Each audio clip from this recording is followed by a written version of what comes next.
Hi friends, मैं आकांक्षा शर्मा जी की with आकांक्षा में आपका स्वागत करती हूँ। सो फ्रेंड्स, आज अपन करने वाले हैं केमिस्ट्री का बहुत बहुत ही ज़्यादा इम्पोर्टेंट पार्ट पढ़ने वाले हैं। ये बेस्ट क्वेश्चन है जो 2022 के जो बेस्ट क्वेश्चन है वो मैं आपको कराने वाली हूँ, जहाँ से क्वेश्चन एग्जाम में पूछा जाने वाला है। क्योंकि मैं एक्स्ट्रा फैक्ट आपको बताती जाऊँगी तो आपको कंसेप्ट क्लियर हो जाएगा। तो आगे जो भी एग्ज़ाम आपका जो 1 तारीख को एग्ज़ाम है उससे आपको यहाँ पे क्वेश्चन आएंगे तो आपको सॉल्व करते बन जाएगा। देखो, अभी मैं बार बार यही बोल रही हूँ, अभी अपन का मेन टारगेट है सेट निकल जाए कैसे भी, फिर असिस्टेंट प्रोफेसर के लिए बहुत शानदार आप लोगों के लिए बैच लेके आऊँगी। वीडियो कुछ टॉपिक अगर मैं वीडियो नहीं बना पा रही हूँ तो मैं टेलीग्राम पर तैयारी करवा रही हूँ। तो टेलीग्राम अभी तक भी ज्वाइन नहीं किया हो तो ज्वाइन कर लो, निःशुल्क तैयारी है बिल्कुल आपकी। वहाँ पे इंपॉर्टेंट कंसेप्ट, इंपॉर्टेंट फैक्ट दोनों भेजने वाली हूँ। तो देखो, केमिस्ट्री का भी एक अलग से टेलीग्राम बनाया है और पार्ट ए का भी एक अलग से टेलीग्राम बनाया, तो दोनों टेलीग्राम को ज्वाइन कर लेना। केमिस्ट्री वाले में केमिस्ट्री की तैयारी आपकी चलती रहेगी, महत्वपूर्ण फैक्ट सारे लास्ट डे तक भी आपको महत्वपूर्ण फैक्ट में डालती रहूँगी, तो दोनों को ज्वाइन कर लो। इसके अलावा अगर पार्ट ए की तैयारी नहीं है तो पार्ट ए का आप हमारा 199 वाला कोर्स ले सकते हो एप्लीकेशन से जाकर। उसमें जितनी भी पीडीएफ है उनको एक बार रिवाइज़ कर लो। रिवाइज़ कैसे करना है, एक बार पूरी पीडीएफ को विद आंसर पढ़ लो और फिर एक बार बिना आंसर के पढ़ लो। आंसर बहुत सरल तरीके से लिखे हुए, जैसे एक क्वेश्चन लिखा हुआ है उसके जस्ट नीचे आंसर लिखे हुए हैं। तो ऐसे पार्ट ए आपका तैयार हो जाएगा, तो वहाँ से आपको 30 नंबर तो वहाँ से आ ही जाएंगे। ये कोशिश करो 30 नंबर आप अपने केमिस्ट्री से ले लो, तो ऐसे 60-70 नंबर आपके आ सकते हैं। यही आपका कट ऑफ जाने वाला है। तो चलिए स्टार्ट करते हैं। पहला क्वेश्चन है, इलेक्ट्रॉन बंधुता का सही क्रम क्या है। इलेक्ट्रॉन बंधुता को हम बोलते हैं इलेक्ट्रॉन एफिनिटी। किसी भी कोई विलगित गैसीय परमाणु, एक खाली गैसीय परमाणु है ना। अब इस गैसीय परमाणु में ये इलेक्ट्रॉन घूम रहे हैं। अब हमको इनमें से एक इलेक्ट्रॉन या तो बाहर निकालना है या इसमें एक इलेक्ट्रॉन और ऐड करना है। तो किसी भी विलगित गैसीय परमाणु में से इलेक्ट्रॉन को बाहर निकालने के लिए या इलेक्ट्रॉन को जोड़ करने के लिए या ऋणायन बनाने के लिए दौरान जो ऊर्जा मुक्त होती है उस ऊर्जा को हम क्या बोलते हैं, इलेक्ट्रॉन बंधुता बोलते हैं। ये जितनी अधिक होगी इलेक्ट्रॉन के प्रति आकर्षण उतना ही अधिक होता है, जितनी अधिक होती है आकर्षण उतना ही अधिक होता है। हैलोजन समूह की अगर हम बात करें, ये पूरा का पूरा कौन सा समूह है, ये हैलोजन समूह है। मतलब किस कौन से ग्रुप का है, ग्रुप 17 का है, समूह 17 का ये तत्व है। तो जो हैलोजन समूह होता है उसमें जो इलेक्ट्रॉन बंधुता होती है, सबसे ज़्यादा जो इलेक्ट्रॉन बंधुता होती है क्लोरीन की। अगर हम इनके परमाणु क्रमांक के आधार पर देखें तो इसका क्रम कैसा रहता है, फ्लोरीन, क्लोरीन, ब्रोमीन और आयोडीन, ये रहता है इसका जो क्रम होता है। लेकिन क्या है, इस अगर किसी चीज़ की इसकी इलेक्ट्रॉन बंधुता होना चाहिए तो फ्लोरीन की सबसे ज़्यादा होना चाहिए, क्योंकि ऊपर से नीचे में कम हो रही है। तो और सबसे ऊपर वाली की इलेक्ट्रॉन बंधुता ज़्यादा होना चाहिए, लेकिन यहाँ पे क्लोरीन की ज़्यादा होती है। क्लोरीन की इलेक्ट्रॉन बंधुता सबसे ज़्यादा होती है, उसके बाद फ्लोरीन की होती है, उसके बाद ब्रोमीन की होती है, उसके बाद आयोडीन की होती है। आवर्त सारणी में जब नीचे जाते हैं तो परमाणु का आकार क्या होता है, ऊपर से नीचे जाते हैं तो परमाणु का आकार बढ़ता है, मतलब परमाणु क्रमांक बढ़ता है। जैसे फ्लोरीन का परमाणु क्रमांक कितना है, 9 है। अगर हम क्लोरीन का देखें तो 9 और 8 कितना हो जाएगा, 17। 17 में फिर जोड़ दो 18 तो कितना हो जाएगा, 35 हो जाएगा। 35 में फिर 18 जोड़ दो तो क्या हो जाएगा, 53 हो जाएगा। तो आयोडीन का 53 हो जाएगा, ब्रोमीन का 35 हो जाएगा, क्लोरीन का 17 हो जाएगा और फ्लोरीन का क्या हो जाएगा, 9 हो जाएगा। तो ये परमाणु क्रमांक बढ़ रहे हैं। अब जब इनका परमाणु क्रमांक बढ़ रहा है तो परमाणु त्रिज्या भी बढ़ रही है। त्रिज्या बढ़ रही है तो इलेक्ट्रॉन बंधुता क्या हो रही है, कम बन रही है। मतलब आकार बढ़ने से नाभिक का नए इलेक्ट्रॉन पर आकर्षण कम हो जाता है। इसलिए क्रम तो कैसा होना चाहिए, ये वाला क्रम होना चाहिए, लेकिन ये नहीं होता है, ये होता है। क्लोरीन बड़ा हो जाता है फ्लोरीन से, उसके बाद फिर आयोडीन सबसे छोटा हो जाता है। मतलब क्लोरीन जो है फ्लोरीन से बड़ा हो जाता है, क्लोरीन ब्रोमीन से भी बड़ा हो जाता है, और आयोडीन से बड़ा क्या हो जाता है, ब्रोमीन हो जाता है। कारण इसका क्या है, यहाँ पे ये अपवाद हो जाता है कि फ्लोरीन का जो आकार है वो बहुत ही ज़्यादा छोटा हो जाता है इनके कंपैरिजन में। फ्लोरीन का आकार क्या होता है, बहुत छोटा होता है। इसके जो 2p उपकोष होता है इसमें भी इलेक्ट्रॉन घनत्व बहुत कम होता है, और जब बाहर से एक इलेक्ट्रॉन आता है तो पहले से मौजूद इलेक्ट्रॉन इसे तेजी से प्रतिकर्षित कर देते हैं।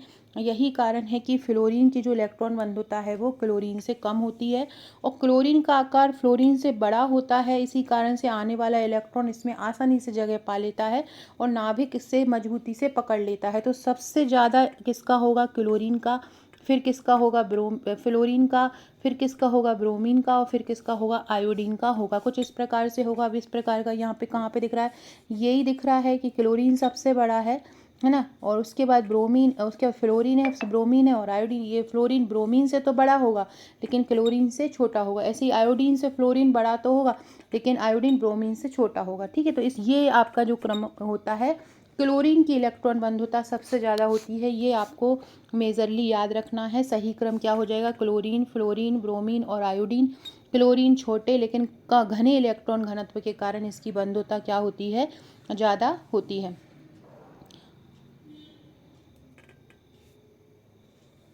एक और चीज़ याद रखना, नाइट्रोजन की इलेक्ट्रॉन बंधुता भी कम होती है।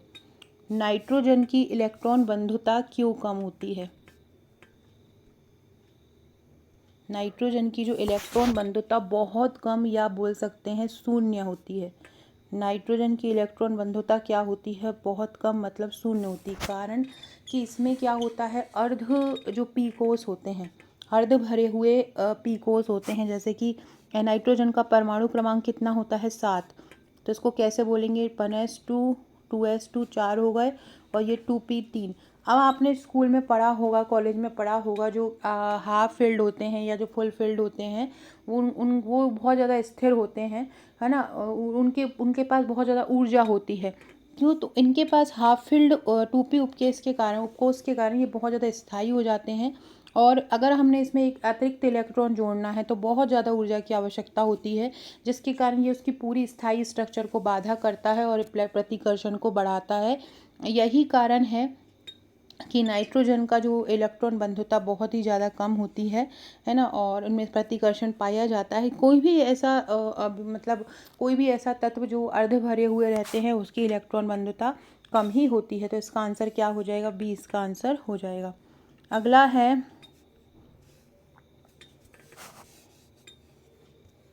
द्वितीय समूह। द्वितीय समूह के तत्वों को आरोही क्रम में आयनिक त्रिज्या के अनुसार बनाओ। दूसरे समूह के तत्वों को क्या कहते हैं?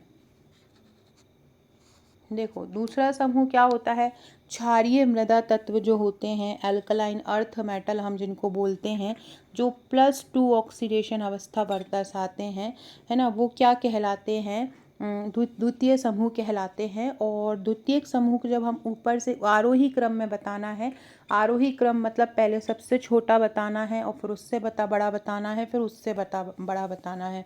ठीक है, अब जब हम समूह में ऊपर से नीचे जाते हैं तो आयनिक त्रिज्या बढ़ती है, इसलिए है आयनिक त्रिज्या बढ़ेगी तो सबसे आयनिक त्रिज्या और हमको आयनिक त्रिज्या ही बताना है, तो आयनिक त्रिज्या जो सबसे नीचे होगा उसकी सबसे ज़्यादा होगी, और जो सबसे ऊपर होगा वो सबसे छोटा होगा। तो बेरिलियम हो जाएगा, मैग्नीशियम हो जाएगा, कैल्शियम हो जाएगा, स्ट्रोंशियम हो जाएगा, और क्या हो जाएगा, बेरियम हो जाएगा। ये बेरियम की क्या हो जाएगी, सबसे बड़ी हो जाएगी, और बेरिलियम की क्या हो जाएगी, सबसे छोटी हो जाएगी। समूह 2 के तत्व जो होते हैं क्षारीय मृदा धातु कहलाते हैं। ठीक है, इसके बाद समूह 2 के तत्वों का परमाणु क्रमांक, इसको अपन ऐसे याद रखते हैं, बेमक्का सरवारा, बेमक्का सरवारा, बेमग का सरबारा, ऐसे भी याद कर सकते हैं। इसका परमाणु क्रमांक की अगर हम बात करें तो देखो, बेरिलियम का कितना होता है, 4, 4 में हम 8 जोड़ेंगे तो कितना हो जाएगा, 12। तो मैग्नीशियम का कितना हो गया, 12, 12 में फिर 8 जोड़ेंगे तो क्या हो जाएगा, 20, 20 पहले क्या जोड़ते हैं, 8, 8 और फिर क्या होता है, 18। तो इसमें 18 जोड़ेंगे तो क्या हो जाएगा, स्ट्रोंशियम का क्या हो जाएगा, 38, 38 में फिर 18 जोड़ेंगे तो क्या हो जाएगा, 56। इसके बाद रेडियम आता है, रेडियम का होता है 88, रेडियम का क्या हो जाता है, रेडियम का 88 हो जाता है। अगर हमको पूरा ऊपर से नीचे तक बनाना है समूह में, तो 2, 8, 8, 18, 28 इस तरह से हम क्रमांक के आधार पर देख सकते हैं। ये तत्व एस ब्लॉक का हिस्सा होते हैं और इनके सबसे बाहरी कोष में 2 इलेक्ट्रॉन होते हैं। ठीक है, तो क्या हो जाएगा इसका? B beryllium, magnesium, calcium, strontium, barium हो जाएगा। बेरियम का 56 हो जाएगा। अगला क्वेश्चन है XeF4 अणु की आकृति। XeF4 को हम क्या बोलेंगे? जिनॉन टेट्राफ्लोराइड बोलेंगे। ये क्या कहलाएगा? इसको हम बोलेंगे जिनॉन टेट्राफ्लोराइड। XeF4 क्या होता है? इसको हम बोलते हैं जिनॉन टेट्राफ्लोराइड बोलते हैं। इसके जो अणु की आकृति है वो कैसी होती है? इसकी अणु की आकृति वर्गाकार समतलीय होती है। जिनॉन टेट्राफ्लोराइड अणु की आकृति कैसी होती है? तो जिनॉन टेट्राफ्लोराइड अणु की जो आकृति होती है वो कैसी होती है? वर्गाकार समतलीय होती है। इस संरचना में क्या होता है? जिनॉन परमाणु के साथ 4 फ्लोरीन परमाणु जो होते हैं एक वर्ग के कोने में स्थित होते हैं। कुछ इस प्रकार से होते हैं।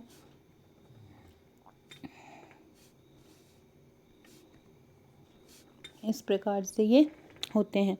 ठीक है, इसमें क्या होता है? 2 इलेक्ट्रॉन पेयर बचते हैं, तो वो यहाँ पे इस प्रकार से 2 इलेक्ट्रॉन पेयर बन जाते हैं और जो अक्षीय स्थिति पर एक दूसरे के विपरीत 180 डिग्री पर होते हैं। इसमें कौन सा संकरण पाया जाता है? तो वर्ग समतलीय है, तो इसमें sp3d2 संकरण इसमें पाया जाता है। ठीक है, ये याद रखना XeF4 अगर F4 है तो उसकी संरचना कैसी हो जाएगी? वर्ग समतलीय हो जाएगी। कैसी हो जाएगी? वर्ग समतलीय। एक और याद रखो, देखो XeF4 की क्या हो रही है? वर्ग समतलीय। XeF2 की होती है रैखिक। XeF2 की कितनी ऐसी होती है? रैखिक होती है। और अगर ये अष्टफलकीय होती है, XeF6 की क्या हो जाती है? अष्टफलकीय। XeF6 की कितनी हो जाती है? अष्टफलकीय हो जाती है। ठीक है, XeF6 में sp3d3 संकरण पाया जाता है। XeF6 में एक और चीज़ याद रखो, जिनॉन का परमाणु क्रमांक कितना होता है? जिनॉन का परमाणु क्रमांक भी आपसे पूछ सकते हैं। तो जिनॉन का परमाणु क्रमांक कितना होता है? 54 होता है। जिनॉन का परमाणु क्रमांक कितना होता है? तो जिनॉन का परमाणु क्रमांक कितना होता है? 54 मिलता है। तो ऐसे याद रखो, चौवा मतलब चारों ओर क्या मिलता है? चारों ओर क्या मिलता है? नॉन। जिनॉन से याद रखो नॉन। चारों ओर क्या मिलता है? नॉन। तो जिनॉन का याद रखना कितना हो जाएगा?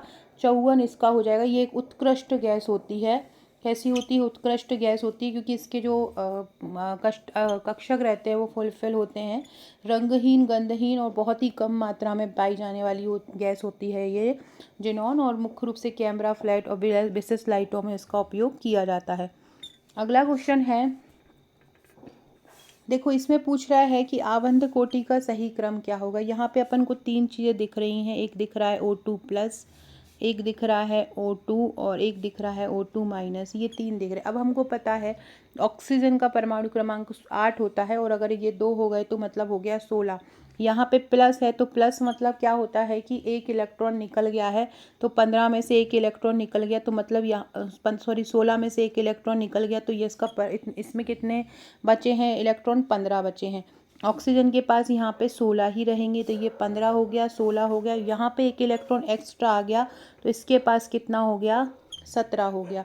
तो देखो ये जो होता है O2+ को हम बोलेंगे डाई ऑक्सीजनल धन आयन, इसको हम बोलेंगे ऑक्सीजन परमाणु, और O2- को बोलेंगे सुपर ऑक्साइड आयन। O2- मतलब सुपर ऑक्साइड हो जाता है।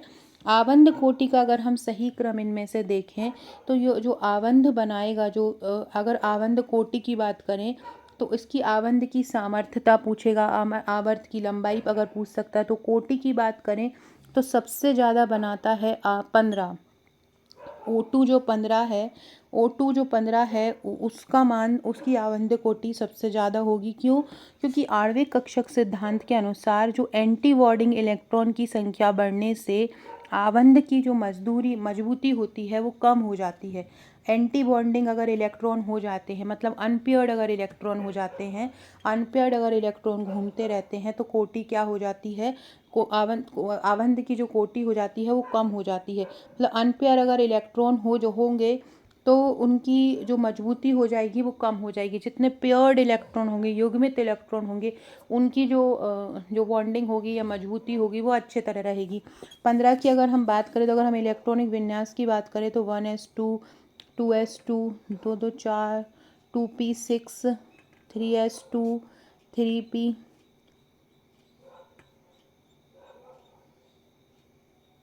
देखो 3p3, 3 2 5, 5 6 8, 2 10, 11 12, और दो और चाहिए तो ये 3 15। इसका क्या है, इसमें कितने, एक और इलेक्ट्रॉन चाहिए है, तो ये क्या हो जाएगा, पूरी तरह फुलफिल हो जाएगा। ऑक्सीजन की बात करें तो ऑक्सीजन में अगर ये पूरा 6 हो गया, ये तो पूरा हो गया, तो ऑक्सीजन फुलफिल हो जाएगा। ऐसे ही ऑक्सीजन 17 की बात करें तो यहाँ पे 4s बना जाएगा। ठीक है, इस प्रकार से ये आवंध कोटि का सही क्रम आ जाएगा। अब आप कहेंगे कि ये जो O2+ है, जिसमें इलेक्ट्रॉन कितने हैं, 15 हैं, इसमें क्या होता है, जब हम इसको आवंधी कक्षक में भरते हैं, तो आवंधी कक्षक में इसमें अलग अलग कक्षक, मतलब विपरीत आवंधी कक्षक रहते हैं। मतलब इसमें एक तो होता है π*2px, π*2px होता है, और क्या होता है, π*2py होता है। दोनों ही क्या होते हैं, दोनों ही कक्षक विपरीत होते हैं। जब दोनों ही कक्षक विपरीत होते हैं तो इनकी आवंध कोटि क्या हो जाती है, 2 हो जाती है। क्या हो जाएगी, जब दोनों आवंध एक दूसरे के विपरीत कक्षक में, π*2px और π*2py, O2+ में क्या हो जाता है कि दोनों जो आवंधी कक्ष होते हैं एक दूसरे के विपरीत होते हैं। दो विपरीत कक्षकों के कारण इसकी आवंध कोटि कितनी हो जाती है, 2 हो जाती है। किसकी, O2 की। ठीक है, तो क्या हो जाएगी, O2 की आवंध कोटि कितनी हो जाएगी, O2 की जो आवंध कोटि है वो कितनी हो जाएगी, 2 हो जाएगी। अगर अपन बात करें O2+ की, तो O2 में से एक इलेक्ट्रॉन निकल गया, O2 में से एक इलेक्ट्रॉन निकल जाता है तो वो विपरीत आवंधी कक्षक से निकलता है, मतलब जो एंटी ऑर्बिट होता है उससे निकल जाता है। विपरीत आवंधी इलेक्ट्रॉन कम होने से आवंध कोटि बढ़ जाती है, तो O2+ की कितनी हो जाएगी, 2.5 हो जाएगी। O2+ की कितनी हो जाएगी, 2.5 हो जाएगी। वहीं अगर हम O2 नेगेटिव की देखें, तो O2 एक इलेक्ट्रॉन ग्रहण कर लेता है तो वो विपरीत आवंधी कक्षक में जाता है। विपरीत आवंधी इलेक्ट्रॉन बढ़ने से आवंध कोटि घट जाती है। देखो, विपरीत आवंधी इलेक्ट्रॉन अगर बढ़ता है तो कोटि घटती है, विपरीत आवंधी इलेक्ट्रॉन अगर कम होता है तो कोटि बढ़ जाती है। अब यहाँ पे क्या हो रहा है, जो ऑक्सीजन है, जो ऑक्सीजन है, ऑक्सीजन के साथ क्या हो रहा है कि इसमें दो अलग अलग एंटी बॉन्डिंग होते हैं, मतलब अलग अलग विपरीत कक्षक होते हैं। एक विपरीत कक्षक होता है पाई का, और एक विपरीत कक्षक होता है एक होता है πx का होता है, और एक πy का होता है। ये O2 के साथ हो गया, तो क्योंकि इसमें 2 होते हैं तो इसकी क्या हो गई, 2 हो गई। ध्यान से समझना। अब बात कर रहे हैं यहाँ पर अपन O2+ की। O2+ में क्या हो गया, एक इलेक्ट्रॉन निकल रहा है। अब जब इलेक्ट्रॉन ये निकल रहा है तो कहाँ से निकल रहा है, जो विपरीत आवंधी कक्षक है उससे निकल रहा है। तो जब कोई चीज़ निकल रही है विपरीत आवंधी कक्षक से तो कोटि बढ़ जाती है 0.5, तो कितना हो जाएगा ये 2.5, 2 से बढ़ जाती है। और अगर हम बात करें कि इसमें अगर हमने एक इलेक्ट्रॉन और जोड़ दिया, एक इलेक्ट्रॉन और ग्रहण कर लिया, तो वो विपरीत आवंधी कक्षक में चला जाता है, जिससे अब जोड़ने से क्या होता है, कोटि घट जाती है। तो वो एक घट जाएगी तो कितनी हो जाएगी, 1.5 हो जाएगी। आवंध कोटि जितनी मजबूत होती है आवंध उतना ही छोटा और मजबूत होता है। ठीक है, तो ये याद रखना। तो इसका क्रम क्या हो जाएगा, आवंध कोटि की अगर हम बात करें कि आवंध कोटि का सही क्रम O2+ हो जाएगा, O2 हो जाएगा और O2 नेगेटिव हो जाएगा। सबसे ज़्यादा किसकी होगी, O2+ की 2.5, क्योंकि इसमें से एक निकल रहा है, निकलने से कोटि क्या हो जाती है, बढ़ जाती है। ध्यान रखना, अगर किसी पे प्लस लगा हो प्लस लगा हो, कोटि ज्ञात करना हो, तो मतलब प्लस वाले की कोटि ज़्यादा ही होगी, क्योंकि उसमें से इलेक्ट्रॉन निकला है। इलेक्ट्रॉन निकलेंगे तो कोटि बढ़ेगी। इसका कितना आ रहा है? 2। इसका आ रहा है क्योंकि इसमें 2 अलग अलग विपरीत आवंती इलेक्ट्रॉन होते हैं, इसलिए इसका 2 आ रहा है। इसमें माइनस है, इसमें इलेक्ट्रॉन ग्रहण किया है, तो कोटि क्या हो जाएगी? कम हो जाएगी। तो O2 प्लस की कोटि कितनी हो जाएगी? 2.5 हो जाएगी। ऑक्सीजन की कोटि कितनी हो जाएगी? 16 हो जाएगी। और O2 नेगेटिव की कोटि कितनी हो जाएगी? 1.5 हो जाएगी। थोड़ी इसकी क्या हो जाएगी? 2.0 हो जाएगी। ठीक है, 2.5, 2.0, 1.5 इनकी हो जाएगी। O2 प्लस की हो जाएगी 2.5, O2 की हो जाएगी 2.0 और O2 नेगेटिव की क्या हो जाएगी? 1.5। ठीक है, ये तीनों ही अणुचुंबकीय प्रकृति होते हैं। ये तीनों ही क्या होते हैं? अणुचुंबकीय प्रकृति होते हैं। ऑक्सीजन में 2 अलग अलग एंटी बॉन्डिंग कक्षक होते हैं, इसी कारण से इसकी क्या होती है? 2 कोटि होती है। अगला क्वेश्चन है, निम्न में से कौन सा अणुचुंबकीय होता है? देखो, अणुचुंबकीय पदार्थ क्या होते हैं? अणुचुंबकीय पदार्थ हम इनको पैरामैग्नेटिक भी बोलते हैं। अणुचुंबकीय पदार्थ को क्या बोलते हैं? पैरामैग्नेटिक। वे पदार्थ जो बाहरी चुंबकीय क्षेत्र में रखे जाने पर क्षेत्र की दिशा में दुर्बल रूप से चुंबकित हो जाते हैं। चुंबकीय क्षेत्र में अगर हम इन्हें रखते हैं तो क्षेत्र की दिशा में दुर्बल रूप से चुंबकित होते हैं, मतलब शक्तिशाली चुंबक के सिरों के पास लाने पर उसकी ओर आकर्षित होते हैं और स्वतंत्र रूप से लटकाने पर चुंबकीय क्षेत्र के मतलब समानांतर हो जाते हैं, जैसे कि मैग्नीज हो गया, क्रोमियम हो गया। तो मतलब ये अणुचुंबकीय जो होते हैं कमजोर चुंबकत्व धारण करते हैं, हम इसको बोल सकते हैं, है ना। अब हम बात करते हैं कि इनमें से कौन अणुचुंबकीय होगा। कौन सा पदार्थ अणुचुंबकीय होगा, ये किस पर निर्भर करेगा? ये आपको सबसे पहले पता होना चाहिए। देखो, अणुचुंबकीय पदार्थ वो पदार्थ होते हैं जो दुर्बल रूप से आकर्षित होते हैं। इनका चुंबकन मुख्य रूप से पदार्थ के भीतर अयुग्मित इलेक्ट्रॉन की उपस्थिति है। जितना ज़्यादा अयुग्मित इलेक्ट्रॉन होते हैं वे अणुचुंबकीय होते हैं। अयुग्मित इलेक्ट्रॉन है, अनपेयर्ड इलेक्ट्रॉन है, तो वो चुंबकित होंगे। अब बात करते हैं अपन O2 नेगेटिव की। O2 नेगेटिव का मतलब इसको ऑक्सीजन O2 नेगेटिव को हम सुपर ऑक्साइड आयन बोलते हैं। ऑक्सीजन का परमाणु क्रमांक होता है 8, 2 है तो ये क्या हो गया? 16। अब इसमें एक इलेक्ट्रॉन और आ गया, ये क्योंकि ऊपर इसके क्या लगा हुआ है? माइनस लगा हुआ है, तो ये 16 और एक कितना हो गया? 17। मतलब ऑक्सीजन का यहाँ पे हमारे पास कितने इलेक्ट्रॉन है? 17 है। और आणविक कक्षक सिद्धांत के अनुसार इसके जो एंटी बॉन्डिंग कक्षकों में एक अयुग्मित इलेक्ट्रॉन होगा। अगर 17 परमाणु क्रमांक है तो इसके पास क्या होगा? एक अयुग्मित इलेक्ट्रॉन होगा। तो O2 के पास क्या होगा? एक अयुग्मित इलेक्ट्रॉन होगा। बात करते हैं Cn नेगेटिव की। तो इसमें के लिए कितने इलेक्ट्रॉन होते हैं? कार्बन का कितना होता है? 6 होता है। नाइट्रोजन का कितना होता है? 7 होता है। प्लस एक माइनस है तो मतलब 1 हो गया, तो ये कितने हो जाएंगे? ये हो जाएंगे 14। 14 जब होते हैं तो मतलब पूरे का पूरा पेयर्ड होता है, एक भी अयुग्मित इलेक्ट्रॉन नहीं होता। फिर हम देखते हैं CO की, देखते हैं कोबाल्ट धातु। कोबाल्ट अपने ठोस धात्विक रूप में अणुचुंबकीय हो सकता है, लेकिन इसमें कोई ऐसा अयुग्मित इलेक्ट्रॉन नहीं होता, तो ये इस रूप में अणुचुंबकीय नहीं होगा। तो ये भी नहीं होगा, ये भी नहीं होगा। NO नेगेटिव की देखें तो इसमें क्या होते हैं? 14 इलेक्ट्रॉन होते हैं। नाइट्रोजन का 7 हो गया, ऑक्सीजन का 8 हो गया, प्लस इसमें से एक माइनस हो गया क्योंकि ये प्लस है, तो ये क्या हो गया? 14। 14 भी क्या होते हैं? पूरी तरह से पेयर्ड होते हैं। अब ये सब पेयर्ड हो गए, केवल ये सुपर ऑक्साइड जो आयन है यही पेयर्ड नहीं होता है, इसलिए ये कैसा हो जाएगा? इसलिए ये अणुचुंबकीय हो जाएगा। तो इसका आंसर क्या हो जाएगा? O2 नेगेटिव हो जाएगा। ये अणुचुंबकीय व्यवहार प्रदर्शित करेगा। जो आणविक कक्षक जिसके अनुसार हम ये करते हैं उसमें बॉन्डिंग कक्षक होते हैं सिग्मा पाई, और एंटी बॉन्डिंग कक्षक होते हैं सिग्मा स्टार और पाई स्टार। ये भी आपको याद रखना है। अगला क्वेश्चन है, देखो यहाँ पे पूछ रहे हैं ऑक्सी अम्लों की प्रबलता। देखो इसमें ऑक्साइड भी है और HCl भी है, इसलिए हम इसमें क्या कह रहे हैं? ऑक्सी अम्ल कह रहे हैं। तो इसकी प्रबलता के बारे में हमको 4 दिख रहे हैं। एक HClO भी दिख रहा है, HClO2 भी दिख रहा है, HClO3 भी दिख रहा है, HClO4 भी दिख रहा है। अब इसकी आरोही क्रम में क्या होगा, तो सबसे ज़्यादा जो आरोही क्रम मतलब होता है छोटे से बड़ा, तो सबसे ज़्यादा जो ऑक्सीजन की जो जहाँ पे सबसे ज़्यादा मात्रा होगी वो उसका अम्लता सबसे ज़्यादा होगी।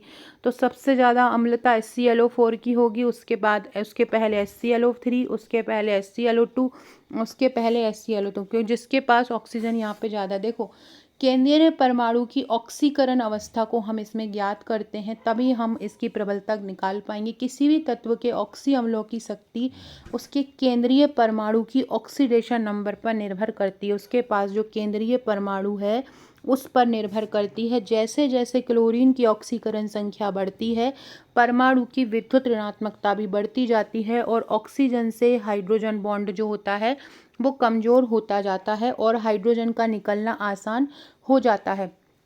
अब जैसे जैसे बढ़ेगी हाइड्रोजन आपास आसानी से क्या हो जाएगा, निकल जाएगा, क्योंकि ऑक्सीजन और हाइड्रोजन बंध कमज़ोर हो जाएगा। अगर हम HClO में देखें कि क्लोरीन की ऑक्सीकरण अवस्था कितनी है, तो 1 होगी। अगर हम HClO2 में देखें तो O2 और H, तो इसकी कितनी हो जाएगी, 3 हो जाएगी।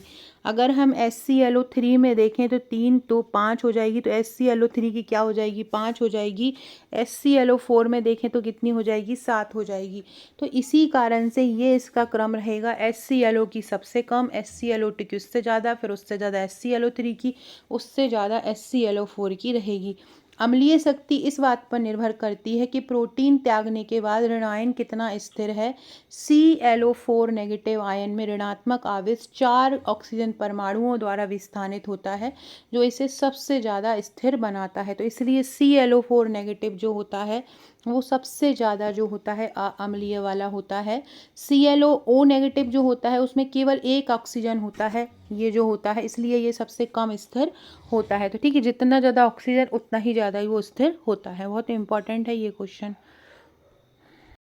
अगला क्वेश्चन है, निम्नलिखित में से कौन लुईस अम्ल नहीं है, इनमें से कौन ऐसा है लुईस अम्ल नहीं है। देखो BF3 लुईस अम्ल है, होता है।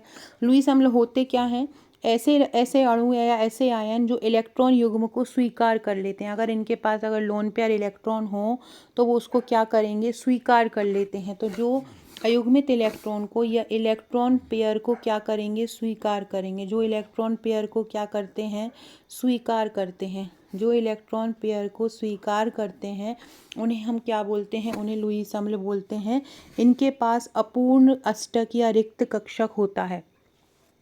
लुईस अम्ल वो होंगे जिनके पास अपूर्ण या रिक्त कक्षक होगा। BF3 के पास एक अपूर्ण रिक्त कक्षक होता है, तो BF3 लुईस अम्ल होते हैं। AlCl3 भी एक लुईस अम्ल होता है।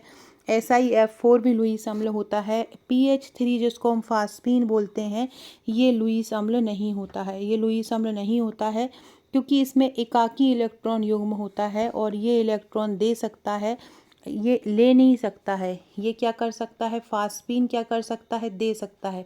जबकि लुईस अम्ल वो होंगे जो इलेक्ट्रॉन को क्या करेंगे, ले सकेंगे। जो इलेक्ट्रॉन को क्या करेंगे, ले सकेंगे, वो लुईस अम्ल होते हैं। और यहाँ पे फास्फीन इलेक्ट्रॉन को दे सकता है, ले नहीं सकता है।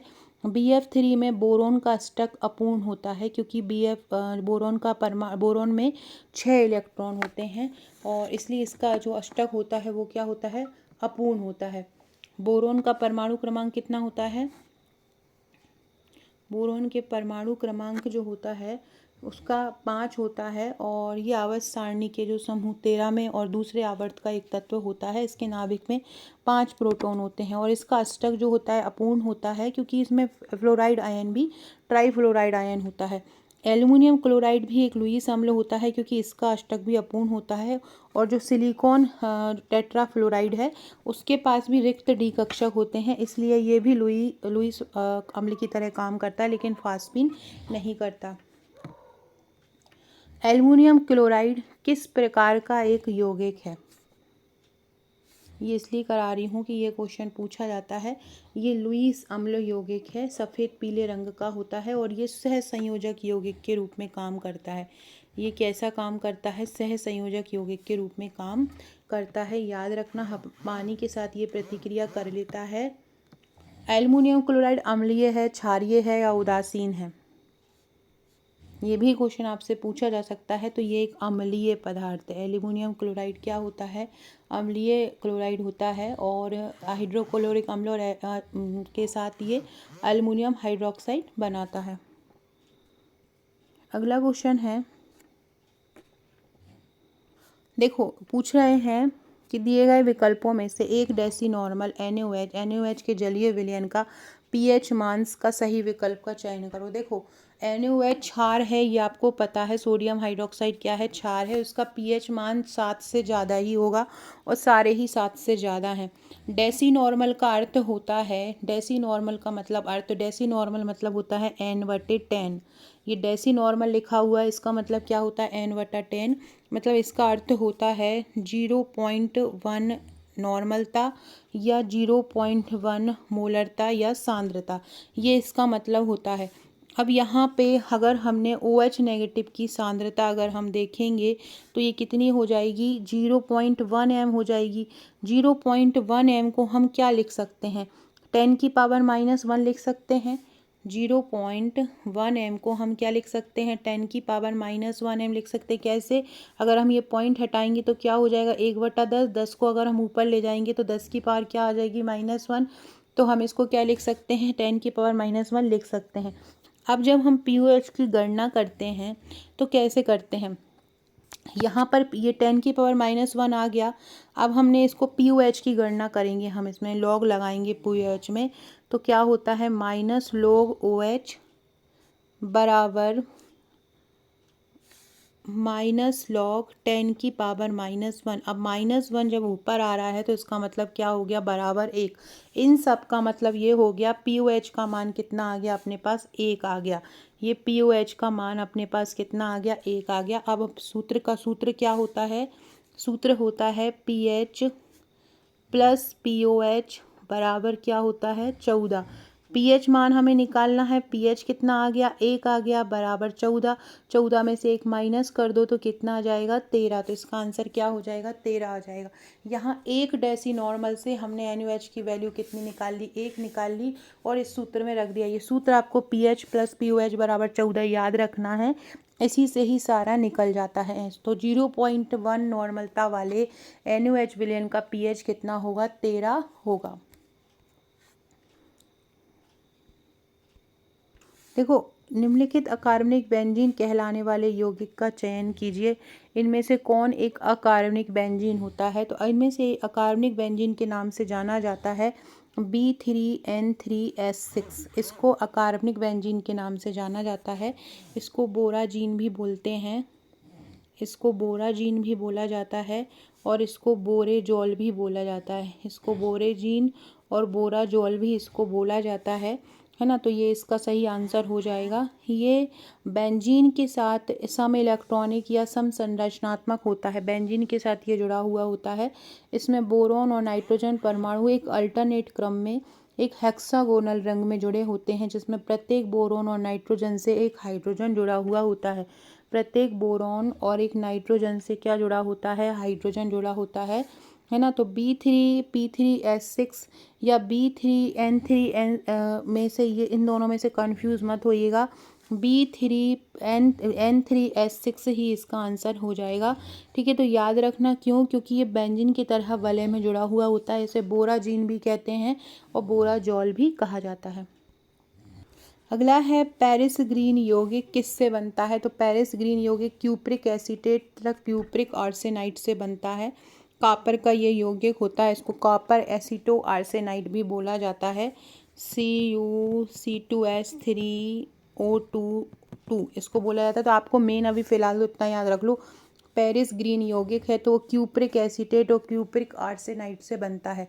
क्यूप्रिक एसीटेट और क्यूप्रिक ऑर्सेनाइड से बनता है। क्यूप्रिक और क्यूप्रिक ऑर्सेनाइड, क्यूप्रिक एसीटेट और क्यूप्रिक ऑर्सेनाइड से बनता है। क्यों कर रहे हो ऐसी ऐसी, क्यों कर रहे हो ऐसा, क्यों कर रहे हो ऐसा, क्यों कर रहे हो ऐसा, क्यों कर रहे हो ऐसा पूछा जा रहा है। तो क्यों कर रहे हैं? पेरिस जाना है इसलिए कर रहे हैं, है ना। इसलिए कर रहे हैं क्योंकि कहाँ जाना है? पेरिस जाना है। ऐसे आप इसको याद कर लो। क्यूप्रिस और क्यूप्रिक ऑर्सेनाइड को हम क्या बोलते हैं? पेरिस ग्रीन यौगिक बोलते हैं। कॉपर एसीटेट, आर्सेनिक ट्राई एसिटाइड, इन सब चीज़ों से ये मिलकर जाना जाता है।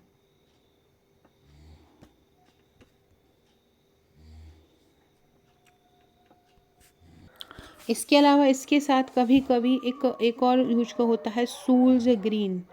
सूल्ज ग्रीन किसको कहते हैं, जैसे पेरिस ग्रीन किसको बोलते हैं, क्यूप्रिक एसिटेट तक क्रूपिक आर्सेनाइड को।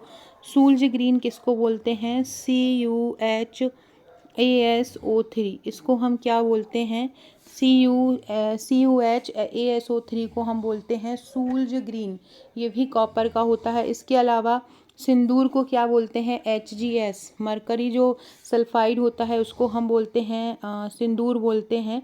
ये आपको याद रखना। एक पूछा जाता है सफ़ेद कशिश, ये मैं टेलीग्राम पर भी डाल दूंगी जो इम्पोर्टेंट यौगिक हैं, तो टेलीग्राम ज़रूर ज्वाइन कर लेना, बार बार बोल रही हूँ। सफ़ेद कशिश जो है, सफ़ेद कशिश किसको बोलते हैं, zinc SO4 into 7H2O। Zinc SO4 7H2O को क्या बोलते हैं, सफ़ेद कशिश। याद रखना, जिंक SO4 इंटू 7H2O सफ़ेद कशिश है। और हरा कशिश कौन सा होता है, हरा कशिश हो जाएगा FeSO4 इंटू 7H2O। अगर सफ़ेद है तो जिंक आ जाएगा, हरा है तो FeSO4 हो जाएगा। और नीला थोता किसे कहते हैं, नीला थोता बोलते हैं कॉपर सल्फेट इंटू 5H2O। ठीक है, ये याद रखना है। क्लोरोएसिटोफिनॉन जो होता है उसे हम क्या बोलते हैं, अश्नु गैस बोलते हैं, जिसके कारण आंसू आ जाते हैं। जो सरल क्वेश्चन है, सर्वाधिक ऊर्जा वाला डी कक्षक का त्रिकोणीय द्विपिरामिडल क्रिस्टल बताना है। DXY शुरू का है, इसके बाद DX² Y² DYZ है और DZ²। DZ² जो होता है सर्वाधिक ऊर्जा वाला डी कक्षक का त्रिकोणीय द्विपिरामिडल क्रिस्टल होता है। जो DZ² होता है, इसमें दो लिगेंड जो होते हैं सीधे अक्षीय स्थिति पर Z अक्ष के अनुदेश आ जाते हैं, जिससे उनमें अधिकतम प्रतिकर्षण होता है। तो सबसे पहले नंबर पर क्या आ जाता है, DZ² आ जाता है। दूसरे नंबर पर आ जाता है DXY DX² Y², और तीसरे नंबर पर DXZ YZ आ जाता है। मध्यवर्ती ऊर्जा ये वाली होती है DX² Y² वाली, और जो DXZ होता है DYZ होता है, ये सबसे न्यूनतम ऊर्जा होती है। DXZ और DYZ क्या होती है, सबसे न्यूनतम ऊर्जा होती है। और DZ² जो होती है ये सबसे मतलब सर्वाधिक ऊर्जा वाले द्विपिरामिडल क्रिस्टल होते हैं। अगला है NiCN4 2 नेगेटिव है और NiCl4 2 नेगेटिव। देखो यहाँ पर क्या है, Cn है मतलब साइनाइड है, और यहाँ पे क्या है, क्लोरीन है ना। दोनों में ये बताओ, और बाकी सब पूरा स्ट्रक्चर सेम है, बस केंद्रीय परमाणु अलग अलग बने हुए हैं। हाँ, और मतलब लिगेंड अलग अलग बना हुआ है दोनों का, और दोनों के परमाणु की संख्या भी सेम है। तो ये बताना है चुंबकीय व्यवहार कौन सा है। तो जो निकल साइनाइड कॉम्प्लेक्स है NiCN4 2 नेगेटिव है, ये क्या बताएगा, प्रति चुंबकीय व्यवहार बनाएगा। और NiCl4 जो 2 नेगेटिव है वो कौन सा बनाएगा, वो अनुचुंबकीय व्यवहार बनाएगा। कारण क्या है कि जो NiCN4 है, साइनाइड एक प्रबल लिगेंड होता है। साइनाइड क्या होता है, एक प्रबल लिगेंड होता है, और ये Ni2+ के 3 ऑर्बिटल के इलेक्ट्रॉन का युग्मन कर देता है। जो Ni के साथ ये 2 जो ऑर्बिटल हैं उनका क्या कर देगा, युग्मन कर देगा। और युग्मन के बाद जो अयुग्मित इलेक्ट्रॉन हो जाएंगे वो शून्य हो जाएंगे। अब जब अयुग्मित इलेक्ट्रॉन ही नहीं रहेंगे तो प्रतिकर्षण ही होगा, तो इसी कारण से ये क्या हो जाएगा, प्रतिचुंबकीय होता है। इसकी जो Cn वाले की आकृति होती है वो DsP2 संकरण पाया जाता है और वर्ग समतलीय होती है। जबकि क्लोरीन की बात करें, देखो Cn जो होता है साइनाइड जो होता है प्रबल लिगेंड होता है, और जबकि क्लोरीन जो होता है वो कैसा लिगेंड होता है, क्लोरीन दुर्बल लिगेंड होता है। साइनाइड प्रबल लिगेंड होता है और क्लोरीन कैसा होता है, दुर्बल लिगेंड होता है। ये याद रखना, साइनाइड कैसा होता है, प्रबल लिगेंड होता है, और क्लोरीन क्या होता है, क्लोरीन एक दुर्बल लिगेंड होता है। इसमें दो अयुग्मित इलेक्ट्रॉन, जो क्लोरीन वाले में दो अयुग्मित इलेक्ट्रॉन बच जाते हैं, जिससे ये अनुचुंबकीय होता है। और जो क्लोरीन वाले की जो आकृति होती है वो चतुष्फलकीय होती है, और sp3 संकरण इसमें पाया जाता है। तो क्लोरीन में दो अयुग्मित इलेक्ट्रॉन होते हैं, दुर्बल लिगेंड होता है, जिसके कारण क्या होता है, ये अयुग्मित अनुचुंबकीय व्यवहार दर्शाता है। और साइनाइड क्या होता है, प्रबल होता है, प्रबल लिगेंड होता है, और इसके पास कोई भी अयुग्मित इलेक्ट्रॉन नहीं होते हैं, इसलिए ये प्रतिचुंबकीय व्यवहार दर्शाता है। प्रतिचुंबकीय डायमैग्नेटिक वो पदार्थ होते हैं जो बाहरी क्षेत्र द्वारा प्रतिकर्षित होते हैं और बहुत हल्का चुंबकत्व रखते हैं, जबकि अनुचुंबकीय पदार्थ क्षेत्र की दिशा में आकर्षित होते हैं और कमजोर चुंबकत्व दिखाते हैं। तो प्रतिकर्षण, प्रतिचुंबकीय से याद रखना प्रतिकर्षण, साइनाइड वाले में प्रतिचुंबकीय होगा। अगला क्वेश्चन है, यहाँ पे TiH2O होल 6 दिख रहा है 3+, और यहाँ पे Ti के साथ क्या दिख रहा है, Cl दिख रहा है। यहाँ पे पूछ रहे हैं इसमें कौन सा रंग होगा, कि सही विकल्प का चयन कीजिए। देखो टाइटेनियम का जो ऑक्साइड होता है, टाइटेनियम जो जल के साथ कॉम्प्लेक्स बनाता है वो +3 ऑक्सीकरण अवस्था में बनाता है। ये +3 ऑक्सीकरण अवस्था दिख रही है, मतलब ये क्या होते हैं, इसमें इलेक्ट्रॉन जो होता है dd संक्रमण इसमें पाया जाता है और ये अपने पीले हरे प्रकाश से उच्च कक्षक में चले जाते हैं।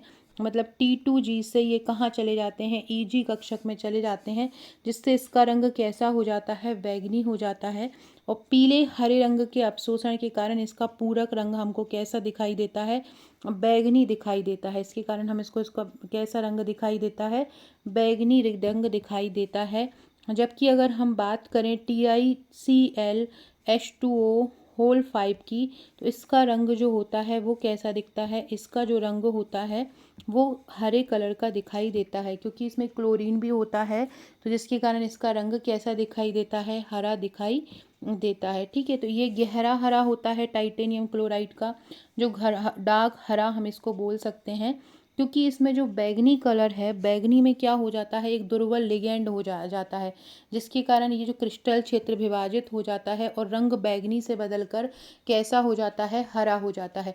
तो अगर केवल H2O है तो बैगनी रंग हो जाएगा, H2O के साथ अगर क्लोरीन भी आ गया तो रंग कैसा हो जाएगा, हरा रंग हो जाएगा।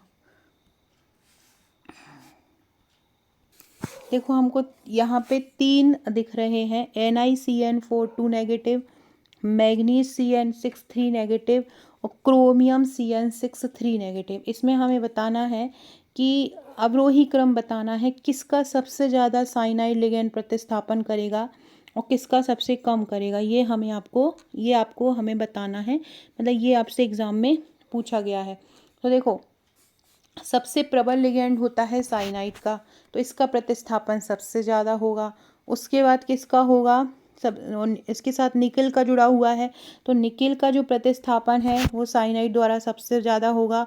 उसके बाद होगा मैग्नीज वाला और उसके बाद होगा क्रोमियम द्वारा। ठीक है, याद रखना साइनाइड 14 या लेवल्ड 14 साइनाइड विधि द्वारा साइनाइड लिगेंड प्रतिस्थापन में निकिल सबसे ज़्यादा, उसके बाद मैग्नीज, उसके बाद क्रोमियम। ये एक विधि होती है जिसमें हम क्या करते हैं, लिगेंड का प्रतिस्थापन होता है। साइनाइड लिगेंड में साइनाइड लिगेंड का जो प्रतिस्थापन होता है वो धातु आयन की प्रगति पर निर्भर करता है, धातु आयन की जो प्रकृति है उस पर निर्भर करता है और उसकी ऑक्सीकरण अवस्था पर करता है। निकल के जो साइनाइड होते हैं वो काफ़ी क्रियाशील होते हैं, निकल के जो साइनाइड होते हैं वो क्या होते हैं, बहुत ज़्यादा क्रियाशील होते हैं। उसके बाद किसके होते हैं, मैग्नीज के होते हैं। निकिल के सबसे ज़्यादा होने के कारण ये भी आसानी से दूसरे लिगेंड द्वारा प्रतिस्थापित हो जाते, तो निकिल हमेशा से ही आसानी से प्रतिस्थापित हो जाएगा। उसके बाद कौन सा होता है, मैग्नीज होता है। और क्रोमियम संकुल हमेशा, क्रोमियम ज़्यादातर कैसा होता है, निष्क्रिय होता है, इसमें प्रतिस्थापन बहुत कम गति से होता है। अक्सर इसको हम एसोसिएशन पाथवे भी बोलते हैं। क्रोमियम की तुलना में निकिल जो धातुएं होती हैं वो आसानी से साइनाइड के साथ प्रतिक्रिया कर लेती हैं। अगला क्वेश्चन है, बहुत सरल है।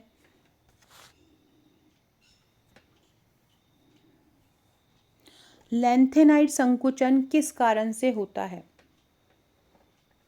ये भी आपसे पूछ सकते हैं कि लैंथेनाइड संकुचन किसे कहते हैं, लैंथेनाइड संकुचन किस कारण से होता है, और ये भी पूछ सकते हैं कि लैंथेनाइड संकुचन किसे कहते हैं। तो लैंथेनाइड संकुचन जो होता है वो 4f इलेक्ट्रॉन के दुर्बल परिरक्षण प्रभाव के कारण होता है, जिससे अंदर के नाभिक पर इफेक्ट ना पड़ना या उनसे आकर्षित ना होना, दुर्बल परिरक्षण प्रभाव के कारण ये लैंथेनाइड संकुचन होता है। लेंथेनाइट संकुचन लेंथेनाइट श्रृंखला में होता है। लेंथेनाइट श्रृंखला लेंथेनम 57 से आरंभ होकर 71 तक जाती है।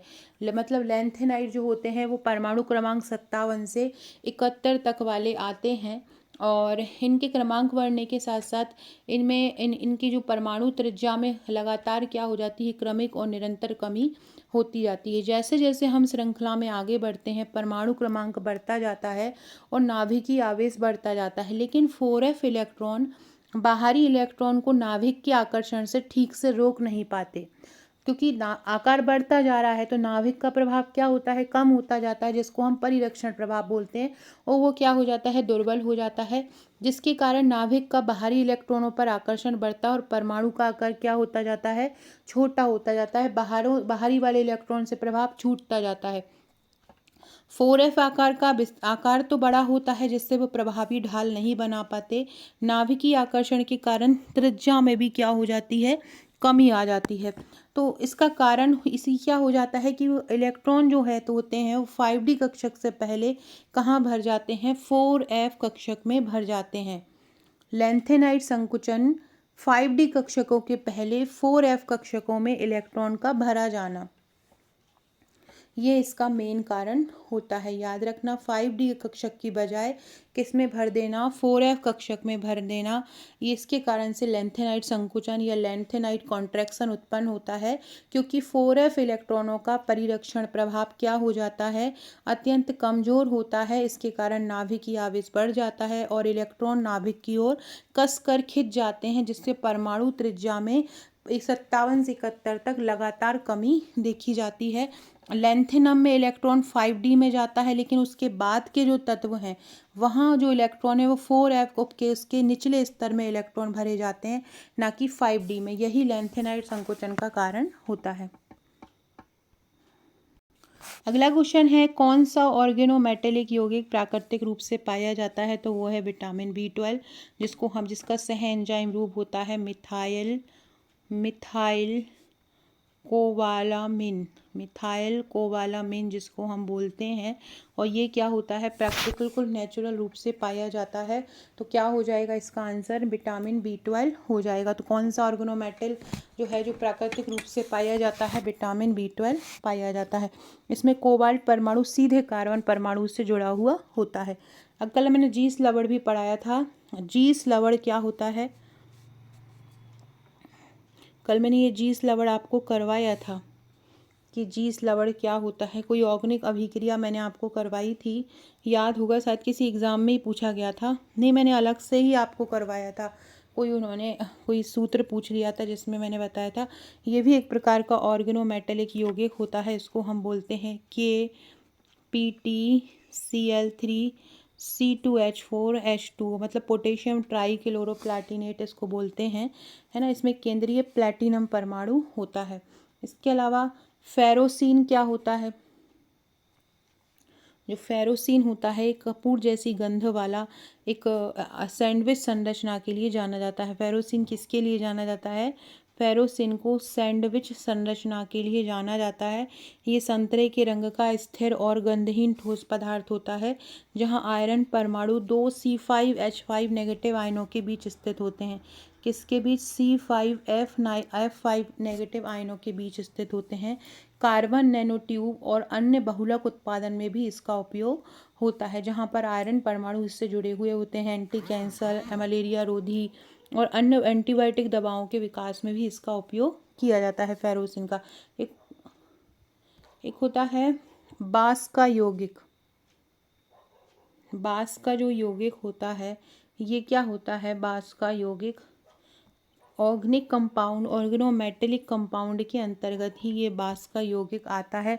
बांसकास कंपाउंड इसको बोलते हैं। आयुर्वेदिक जड़ी बूटी होती है। इसे हिंदी में अड़ूलसा के नाम से भी जाना जाता है। श्वसन मार्ग में कफ को पतला वगैरह करने, ब्रोंकाइटिस में भी इसका उपयोग किया जाता है। अगला है, ये वाले आयोग ने इसका आंसर 2 आंसर दिए थे, क्योंकि ये दोनों इन्होंने सेम दे दिए थे। HCO4 HCO4। देखो CO2 CO8 जो होता है, जिसको हम बोलते हैं डाई कोबाल्ट और ऑक्टा कार्बोनिल, इसको हम डाई कोबाल्ट और ऑक्टा कार्बोनल बोलते हैं। ये एक उत्प्रेरक होता है। इस उत्प्रेरक की उपस्थिति में जब हम ओलेफिन की हाइड्रोफार्मिलीकरण कराते हैं तो मुख्य उत्पाद क्या बनता है, तो वो बनता है हाइड्रिडो कोबाल्ट टेट्रा कार्बोनिल, ये उत्पाद बनता है। सबसे पहले जो आपका डाई कोबाल्ट ऑक्टा कार्बोनिल होता है, ये इसको हम संश्लेषित गैस मतलब CO+H2O के साथ प्रतिक्रिया करते हैं, जिसके कारण HOCO4 एक मध्यवर्ती उत्पाद बनता है। फिर हम उसको ओलिफिन मतलब होता है एल्केन को हम ओलिफिन बोलते हैं, इसके साथ समन्वय करते हैं, जिसके बाद एसेटो कोबाल्ट टेट्रा कार्बोनिल बनता है। ठीक है, ये बेसिक तापमान दबाव की उपस्थिति में ये प्रक्रिया होती है। तो ठीक है, तो इसके कारण क्या बनेगा, HOCO बनेगा, HCOCO4 बनता है। और ये यहाँ पे एक और चीज़ याद रखो, ओलिफिन क्या होता है, ये बोल रहे हैं ओलिफिन से क्रिया कराओ, तो ओलिफिन को हम बोलते हैं एल्कीन या असंतृप्त हाइड्रोकार्बन का समूह, जिसमें क्या होता है, डबल बॉन्ड होता है, मतलब CH2 के साथ हम कर सकते हैं। तो ओलिफिन का मतलब क्या हो जाता है, एल्कीन हो जाता है। अगला है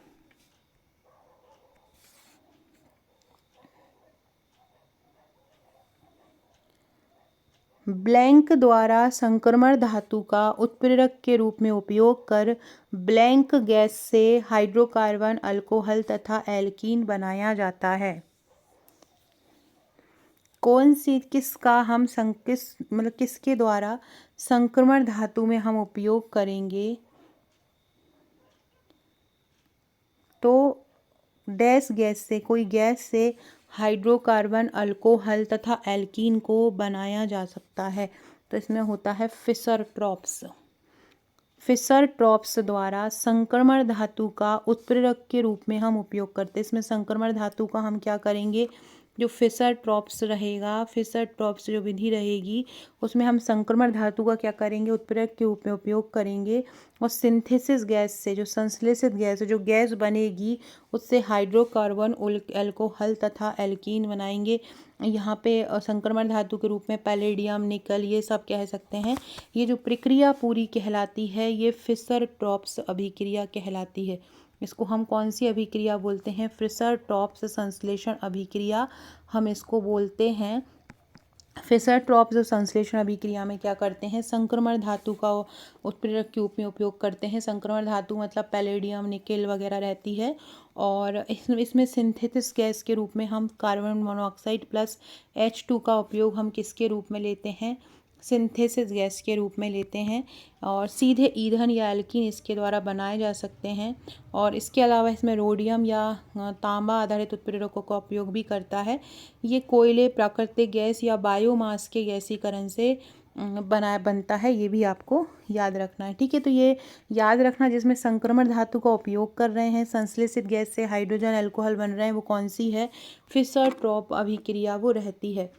फिशर टॉप अभिक्रिया याद रखना, फिशर टॉप अभिक्रिया रहती है। इसको FT अभिक्रिया भी बोलते हैं। इसमें कार्बन मोनोऑक्साइड और हाइड्रोजन के मिश्रण से सिंथेसिस गैस को बनाया जाता है। तो फिशर ट्रॉप्स में सिंथेसिस गैस बनाई जाती है। इसे फॉस फिशर वैज्ञानिक ने लाया था, इसलिए इसको फॉस फिशर जो कहते हैं। ठीक है, डीजल, नेट, ईंधन, इनका उपयोग इसमें किया जाता है। इसके अलावा ये एक दिख रहा है जिगलर नाटा भी इसको बोलते हैं। जिगलर नाटा अभिकर्मक क्या होता है, जिगलर नाटा अभिकर्मक किसको बोलते हैं, ये एक समन्वय उत्प्रेरक होता है जो मुख्य रूप से बोल सकते हैं एथिलीन, प्रोपेलीन जैसे ओलिफिन के बहुलीकरण द्वारा मिलता है। इसका सूत्र क्या, इसका मुख्य जो विवरण होता है, या बोलें कि जिगलर नाटा अभिकर्मक का सूत्र क्या होता है,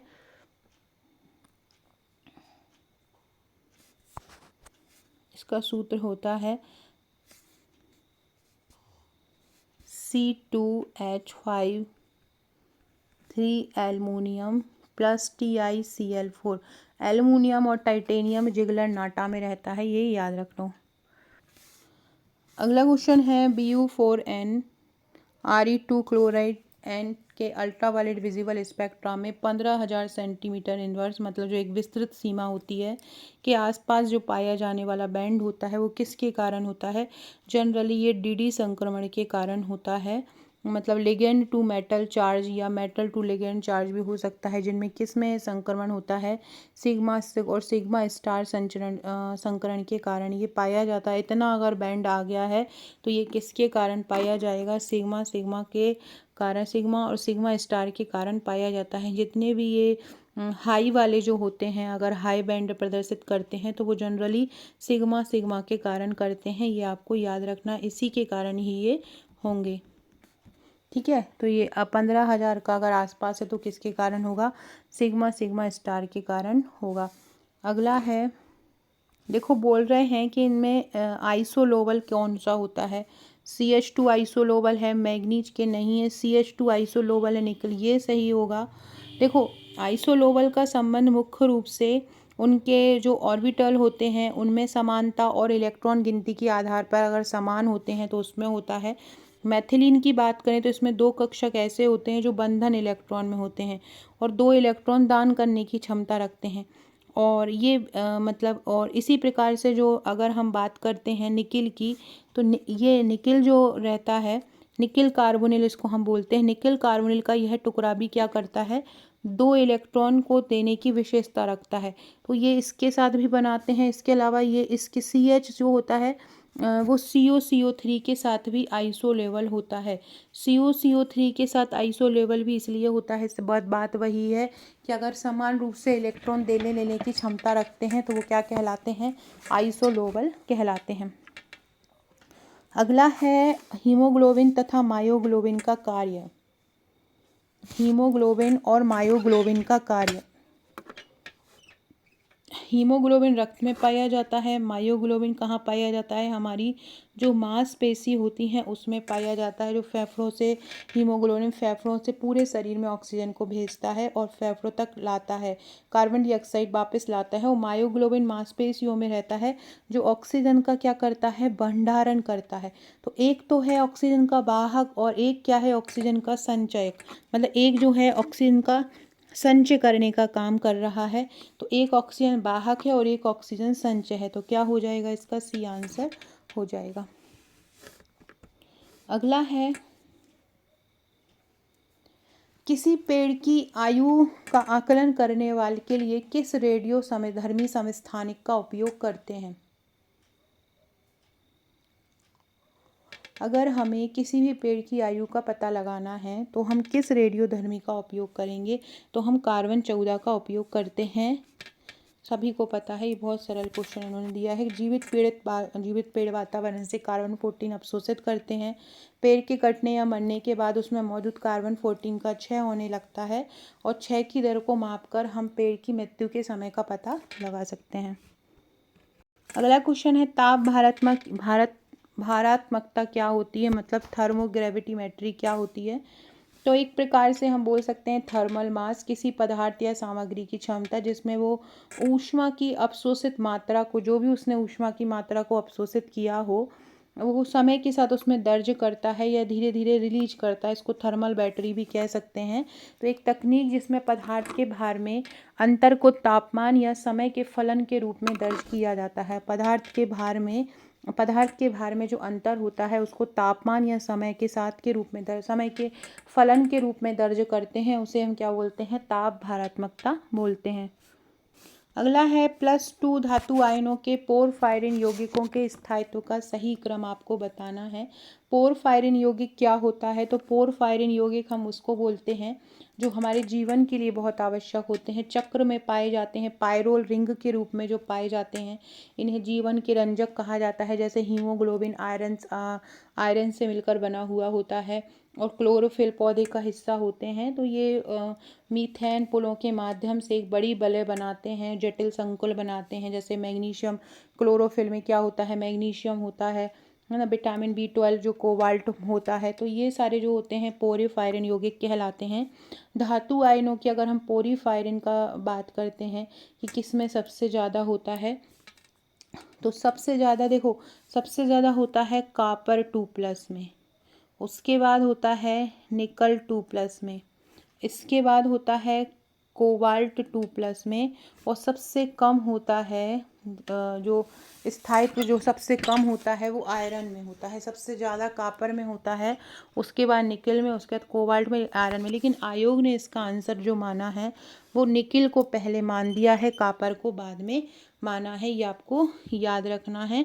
तो कॉपर का यहाँ पे वैसे पहले होता है, लेकिन आयोग ने इसको माना है क्योंकि यहाँ पे और ऐसा कोई ऑप्शन दे भी नहीं रहे हैं कि अपन कॉपर को पहले रख पाएँ और निकल को उसके बाद। ठीक है, तो ये आपको याद रखना है। एक और चीज़ याद रखो, ये सारे जो हैं सिक्का धातुएं कहलाती हैं। निकिल, कॉपर, कोबाल्ट और आयरन का परमाणु क्रमांक कितना होता है और ये किस समूह में आते हैं?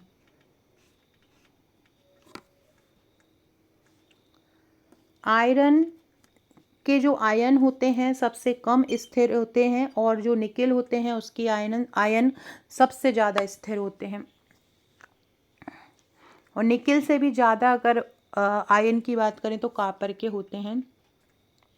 आयरन जो होता है नाभिकीय बंधन ऊर्जा के कारण इसको इन सब में इसके जो आयन अगर हो जाता है, केवल आयरन की बात करें तो ये फिर भी स्थिर होता है, लेकिन जब जब इसका आयन बन जाता है तो ये मतलब अस्थिर हो जाता है। Fe जो 3 रहता है ये अस्थिर होता है, जबकि Fe2 जो होता है वो अस्थिर हो जाता है। आयरन की प्रति न्यूक्लियन बंधन ऊर्जा भी उच्च होती है, इसलिए इसको स्थिर यौगिकों में भी इसकी तुलना की जाती है। लेकिन इसका जो Fe3 वाला जो आयन है वो ज़्यादा स्थिर होता है Fe से, है ना। निकिल की प्रति बंधन न्यूक्लियर सबसे अधिक हो जाती है। अगर टेक्निकल रूप से देखें तो निकिल जो होता है वो सबसे अधिक स्थिर माना जाता है, टेक्निकल रूप से निकिल सबसे स्थिर है। और Fe2 की जगह अगर यहाँ Fe3+ होता तो इसकी जो स्थिरता होती वो ज़्यादा हो जाती। अगर हम बात करते हैं, ये जो होते हैं ये डी ब्लॉक के संक्रमण तत्व होते हैं। आयरन का परमाणु क्रमांक की अगर बात करें तो 26 है, इसमें से 2 निकल गए तो यहाँ पे कितने बचे? 24 बचे। वहीं कोबाल्ट की बात करें तो कोबाल्ट जो होता है समूह 9 में आ जाता है, और ये किसका आ जाता है? 27। इसका परमाणु क्रमांक 27 हो जाता है, इसमें से 2 निकल गए तो इसमें इसके कितने बचे? 25 इसके बचे, तो इसका 24, इसका 25 हो गया। कॉपर की अगर हम बात करें तो कॉपर का परमाणु क्रमांक कितना होता है? 29 हो जाता है, इसमें से 2 निकल गए तो यहाँ पे कितने बचे? 27 बचे इसके पास भी। निकिल का जो बात करते हैं, निकिल का परमाणु क्रमांक कितना होता है? 28। 28 में से 2 निकल गए तो यहाँ पे कितना हो गया? 26 हो गया। ये याद रखना है। कॉपर का परमाणु क्रमांक कितना होता है? कॉपर का परमाणु क्रमांक 29 होता है। कॉपर का कितना होता है? 29 होता है। निकिल का परमाणु क्रमांक कितना होता है? 28। तो ऐसे याद रख लो, 28 से याद रखो मिठाई, निकिल मिठाई लाया 28, निकिल मिठाई लाया, निकिल का हो जाएगा 28। कोबाल्ट का क्या हो जाएगा? 27। कोबाल्ट का क्या हो जाएगा? 27। तो कोई बॉल होती है जो सताती है, कोई बॉल जो क्या होती है? सतासी है, तो 27 से याद रखो सताना। और आयरन का क्या हो जाएगा? 26 हो जाएगा। अगला क्वेश्चन है, आयरन में अगर हम सल्फर मिला दें तो उस प्रोटीन का क्या काम होता है? आयरन सल्फर प्रोटीन क्या कार्य करता है? आयरन सल्फर प्रोटीन जो व्यक्ति लेगा वो क्या करेगा? कोशिकाओं में इलेक्ट्रॉन स्थानांतरण करेगा, प्रकाश संश्लेषण करेगा, महत्वपूर्ण उपापचय जैसी प्रक्रियाओं को ये करेगा। तो मेन ये क्या करता है? इलेक्ट्रॉन का स्थानांतरण करता है। जो आयरन सल्फर प्रोटीन रहेगा वो क्या काम करेगा? तो आयरन सल्फर प्रोटीन जो रहेगा वो इलेक्ट्रॉन स्थानांतरण का कार्य करेगा। याद रखना, आयरन सल्फर प्रोटीन किसका काम करता है? इलेक्ट्रॉन स्थानांतरण का कार्य करेगा। अगला है, चुंबकीय क्षेत्र में जो वर्णक्रमीय रेखाएं होती हैं, जो स्पेक्ट्रल जो लाइंस मिलती हैं, स्पेक्ट्रल जो लाइन मिलती हैं, उनका जो विपाटन अगर हो जाता है, मतलब उनमें स्प्लिटिंग हो जाती हैं, बिखराव अगर उनमें हो जाता है तो उस स्प्लिटिंग को क्या बोलते हैं? इसको जीमॉन प्रभाव बोलते हैं। ये घटना इसलिए होती है क्योंकि चुंबकीय क्षेत्र के कारण परमाणु के ऊर्जा स्तर जो होते हैं वो विभाजित हो जाते हैं। चुंबकीय क्षेत्र के कारण परमाणु के ऊर्जा स्तर क्या हो जाएंगे? विभाजित हो जाएंगे, जिससे प्रकाश के स्पेक्ट्रम में एक रेखा की जगह कई रेखाएं दिखाई देने लगती हैं। प्रकाश के स्पेक्ट्रम में क्या होता है? एक रेखा की जगह बहुत सारी रेखाएं दिखाई देने लगती होती हैं, जिसको हम क्या बोलते हैं, जीमोन प्रभाव दिखाई कहते हैं। एक स्प्लिट होने लगती हैं रेखाएं, तो एक रेखा स्प्लिट होती है, इसके कारण लगता है बहुत सारी हैं, तो है ना। तो बाह्य चुंबकीय क्षेत्र की उपस्थिति के कारण ये होता है। ऊर्जा स्तर उप स्तर में विभाजित होते हैं। यदि यही इलेक्ट्रिक फील्ड में होता है तो उसे स्टोक प्रभाव कहते हैं। देखो, अगर ये चुंबकीय क्षेत्र में हो रहा है तो इसे हम क्या बोलेंगे, जीमोन प्रभाव बोलेंगे। और यही अगर किस क्षेत्र में हो रहा है, विद्युत क्षेत्र में हो रहा है, तो इसको हम क्या बोलेंगे, स्टोर्क प्रभाव बोलेंगे। याद रखना, होता वही है, स्प्लिटिंग का ही मेन काम। जिन लोगों को भी मेरे वीडियो पसंद आ रहे हैं, वीडियो को लाइक ज़रूर कीजिएगा, वीडियो को शेयर कीजिएगा, ताकि जब मैं इसका नेक्स्ट पार्ट लेके आऊँ, क्योंकि अभी जो पूरे क्वेश्चन 100 क्वेश्चन तो पॉसिबल नहीं है, जितना मैक्सिमम होगा मैं अभी करा दूँगी, है ना। लेकिन इसका जो सेकंड पार्ट आएगा इसमें तो मैं ज़्यादा तभी लेके आऊँगी जब आप लोग इसको ज़्यादा से ज़्यादा शेयर करेंगे, अपने अपने स्टेटस पे लगा दीजिएगा, ताकि ज़्यादा ज़्यादा वीडियो लोग इसको बच्चों तक पहुँचे और अपन टेलीग्राम पर ज़्यादा से ज़्यादा तैयारी निःशुल्क रूप से कर पाएँ। इसके अलावा सारे जो न्यू बच्चे जुड़े हैं, कमेंट भी कीजिएगा। इससे और कुछ नहीं होता, हमें ही मोटिवेशन मिलता है कि आप लोगों के लिए और अच्छा कंटेंट लेके आएँ। ये भी स्टूडेंट हैं बहुत सारे जो लगातार बोल रहे हैं 2022 का पेपर सॉल्व करा दो, तभी मैं लेके आई हूँ ये। तो इसलिए सारे बच्चे, न्यू जो बच्चे हैं, सारे कमेंट ज़रूर कीजिएगा। तो जब जो रेखाएं होती हैं वो स्प्लिटिंग होती हैं चुंबकीय क्षेत्र में, तो वो जीमोन प्रभाव कहलाता है। वही अगर इलेक्ट्रिक क्षेत्र में होता है तो उसे कौन सा बोलते हैं, स्टोर्क प्रभाव बोलते हैं। अगला है, पूर्ण अष्टफलकीय समरूपता वाले अणु का लैंडे जी कारक का क्रमांक क्या होता है। अब पता होना चाहिए सबसे पहले कि लैंडे जी कारक क्या होता है। इसे अक्सर 2 माना जाता है, ये इसका आंसर अक्सर 2 माना जाता है लैंडे जी कारक का। लेकिन सबसे पहले ये पता होना चाहिए, आप जनरली 2 माना जाता है, इसका आंसर 2 नहीं होगा, लेकिन आपको सबसे पहले पता होना चाहिए कि लैंडे जी कारक क्या होता है। लैंडे जी कारक किसे कहते हैं, जो लैंडे जी कारक होता है ये क्या होता है।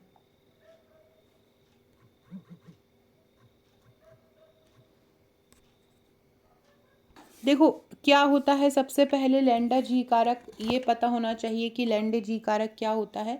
तो एक जो परमाणु भौतिकी होती है, उसमें एक महत्वपूर्ण कारक होता है, किसी परमाणु के ऊर्जा स्तर के चुंबकीय विभाजन को मापता है। किसी भी परमाणु के जो ऊर्जा स्तर हैं उसमें चुंबकीय विभाजन किस प्रकार से हो रहा है, उस चुंबकीय विभाजन को मापता है। मतलब लैंडे जी कारक क्या होगा, चुंबकीय विभाजन को मापेगा। किसको मापेगा, लैंडे जी कारक जो होगा वो चुंबकीय विभाजन को मापता है। लैंडे कारक क्या करता है, चुंबकीय विभाजन को मापता है। ये स्पिन और कक्षीय कोणीय संवेग दोनों वाले इलेक्ट्रॉन के चुंबकीय आघूर्ण और कोणीय संवेग के अनुपात को निर्धारित करता है ना। तो इसका जो सामान्य मान जो होता है G=1 और असामान्य मान जो होता है G=1 के मतलब के रूप में वर्णित होता है। अगर जो पूरा कक्षक जो होता है पूर्ण अष्टफलकीय होता है, मतलब ऑक्टाहेड्रल होता है, तो उसका मान उसके केंद्र में इलेक्ट्रॉनिक विन्यास और ग्राउंड स्टेट पर निर्भर करता है। यदि कोई ऑर्बिटल कंट्रीब्यूशन नहीं है तो जी फैक्टर का मान जो होता है लगभग 2 के करीब इसको माना जाता है। तो इसका आंसर क्या होगा, 2, लेकिन आयोग ने इसको 1 माना है, जबकि आंसर इसका क्या होगा, 2 होगा। देखो ये कोई रासायनिक अभिक्रिया हो रही है, ये यूरेनियम 92 है, उससे ये प्रोडक्ट बन गया, फिर इससे ये प्रोडक्ट बन गया। अब इसमें से क्या निकल गया, अल्फ़ा निकल गया। लास्ट वाला देखो ये अल्फ़ा निकल गया। अल्फ़ा को हम क्या बोलते हैं, अल्फ़ा का मतलब क्या होता है, अल्फ़ा अगर किसी से निकल रहा है, किसी भी परमाणु अभिक्रिया में यदि अल्फ़ा निकल रहा है तो क्या परमाणु क्रमांक में कमी होगी और क्या परमाणु भार में कमी होगी। तो क्रमांक में कमी हो जाती है 1 की, और जो परमाणु भार होता है वो 4 की कमी हो जाता है। मतलब या बोल सकते हैं जो परमाणु क्रमांक होता है उसमें कितनी की कमी, मतलब हीलियम जैसा होता है। जो परमाणु क्रमांक होता है उसमें से 2 निकल जाता है और परमाणु भार क्या होता है, 4 निकल जाता है। अब अगर यहाँ पे क्या है, 94 है, 94 में से अगर हम 2 निकालेंगे तो कितना हो जाएगा, 92 हो जाएगा। और 239 में से अगर हम क्या निकालेंगे, 239 में से 4 निकालेंगे तो क्या हो जाएगा, 235 हो जाएगा। तो ये निकल जाएगा। अल्फ़ा निकल रहा है, अल्फ़ा निकल रहा है मतलब परमाणु क्रमांक से कितने निकल रहे हैं, 2, और परमाणु भार से कितने निकल रहे हैं, 4। तो नीचे वाले से 94 में से अगर 2 घटाएंगे तो क्या हो जाएगा, 92, और 239 में से 4 घटाएंगे तो क्या हो जाएगा, 235। तो इसका आंसर क्या हो जाएगा, 1 इसका आंसर हो जाएगा। अगला क्वेश्चन है, नाभिक द्वारा कक्षीय इलेक्ट्रॉन को ग्रहण कर, प्रग्रहण का मतलब होता है कैप्चर। नाभिक द्वारा हमने कक्ष के इलेक्ट्रॉन को ले लिया और प्रोटॉन को न्यूट्रॉन में परिवर्तित कर दिया। प्रोटॉन को जब हमने न्यूट्रॉन में परिवर्तित किया तब न्यूट्रॉनों का उत्सर्जन होता है। वो प्रक्रिया कौन सी कहलाती है, वो प्रक्रिया को हम बोलते हैं के कैप्चर। क्योंकि इसमें नाभिक के सबसे करीब कौन होता है, क्योंकि नाभिक के करीब क्यों, देखो सेल कैसे होते हैं, इस तरह से होते हैं, के एल एम एन ये होता है। नाभिक के सबसे करीब कौन सा होता है, के होता है, और नाभिक में ही क्या पाया जाता है, न्यूट्रॉन पाया जाता है। तो क्योंकि इसमें नाभिक के सबसे करीब के सेल होता है तो इसके इलेक्ट्रॉन को अवशोषित करने की इस वाले सेल को इलेक्ट्रॉन को अवशोषित करने की संभावना सबसे अधिक होती है। इसलिए हम इसको क्या बोलते हैं, के इलेक्ट्रॉन प्रग्रहण या के इलेक्ट्रॉन कैप्चर बोलते हैं। इस प्रक्रिया में परमाणु संख्या में 1 की कमी आ जाती है और द्रव्यमान संख्या जो इलेक्ट्रॉन प्रग्रहण होता है, इलेक्ट्रॉन कैप्चर होता है, उसमें 1 कम हो जाता है क्रमांक, परमाणु क्रमांक क्या होता है, 1 कम हो जाता है। अगला क्वेश्चन है, मोसवार स्पेक्ट्रोस्कोपी में कौन से विकिरण का उपयोग करते हैं। जो मोसवार स्पेक्ट्रोस्कोपी है उसमें किसका उपयोग करते हैं, गामा विकिरण का उपयोग करते हैं। गामा किरणें बहुत ऊर्जावान होती हैं, ये रेडियोधर्मी स्रोतों से उत्पन्न होती हैं। रेडियोधर्मी स्रोत मतलब कोबाल्ट 57। तो गामा किरण कहाँ से उत्पन्न होती है, कोबाल्ट 57 से उत्पन्न होती है। और मोसवार स्पेक्ट्रोस्कोपी जो होता है उसमें इसी विकिरण का उपयोग किया जाता है। अल्फा विकिरण का भी उपयोग किया जाता है। इसमें ठोस पदार्थों में मौजूद नाभिकों द्वारा एक रिकॉइल फ्री गामा किरणों का अवशोषण और उत्सर्जन होता है। ये मुख्य रूप से लोहे और टिन जैसे विशिष्ट समस्थानिकों के आसपास के रसायन और चुंबकीय वातावरण का इस्तेमाल करने से होता है। ये तकनीक डॉपलर प्रभाव के माध्यम से गामा किरणों की खोज को समायोजित करता है। इसके बारे में बहुत बार पूछा गया है, मोसवार स्पेक्ट्रोस्कोपी में कौन सा किया जाता है, गामा किरण।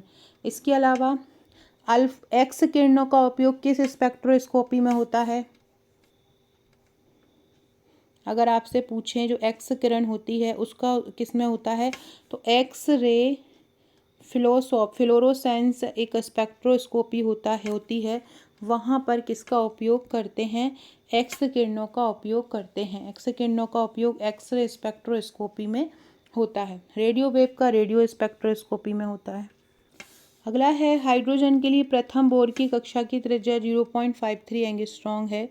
तो और तीसरी कक्षा का हमको बताना है। तो देखो बोर के परमाणु के अनुसार हाइड्रोजन परमाणु की जो एनवी कक्षा की त्रिज्या है, मतलब जिस त्रिज्या को आपको निकालना है उसको इस सूत्र द्वारा निकालते हैं, Rn = R1 × n²। ये मतलब उन्होंने आपको दिया है R1, मतलब प्रथम कक्षा की त्रिज्या इन्होंने आपको 0.53 दी है। जो n होता है ये कक्षा की संख्या है। किस कक्षा की संख्या निकालना है आपको, तीसरी कक्षा की संख्या निकालना है, तो यहाँ पर 3 आ जाएगा। और Rn जिसका आपको मान निकालना है वो आ जाएगा यहाँ पर Rn 3 का हम स्क्वायर कर देंगे तो 0.53 इंटू आ जाएगा 9। इन दोनों का आपस में इंटू कर देंगे तो कितना आ जाएगा, 4.7 आ जाएगा, है ना। ये 9 3 जा 27, कैरी किया 2, तो ये क्या आ जाएगा, 4.77 एंगस्ट्रॉम आ जाएगा। याद रखना है क्या हो जाएगा, Rn = R × 9⁻² हो जाएगा। Rn = क्या हो जाएगा, R1 × n⁻² हो जाएगा। इससे अपन बोर की त्रिज्या निकाल सकते हैं। ये बोर की त्रिज्या निकालने का सूत्र है ना। यहाँ जहाँ पर n क्या हो जाती है, जिस कक्षा का हमको निकालना हो वो कक्षा हो जाती है। अगला है, क्वांटम यांत्रिकी में वेव फंक्शन क्या दर्शाता है।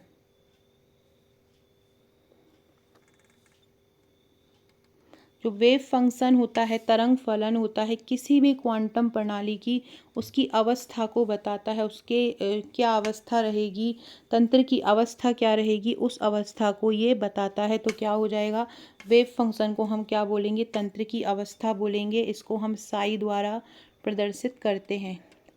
किसी भी क्वांटम परमाणु की ये भौतिक अवस्था का एक वर्णन होता है। अगला है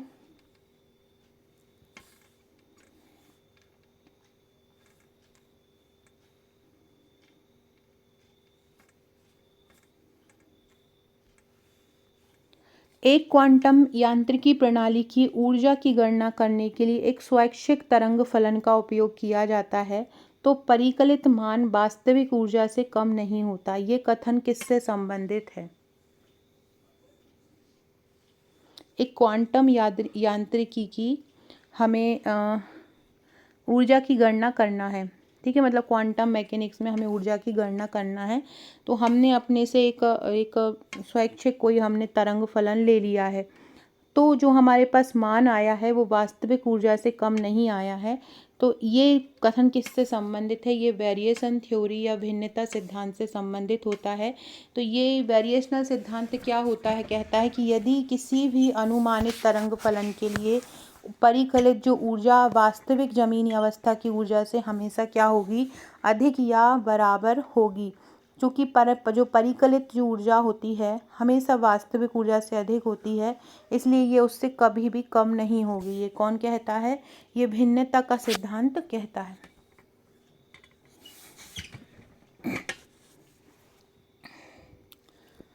मैग्नीज एवं टाइटेनियम के पद चिन्ह या टर्म सिंबल क्या होंगे?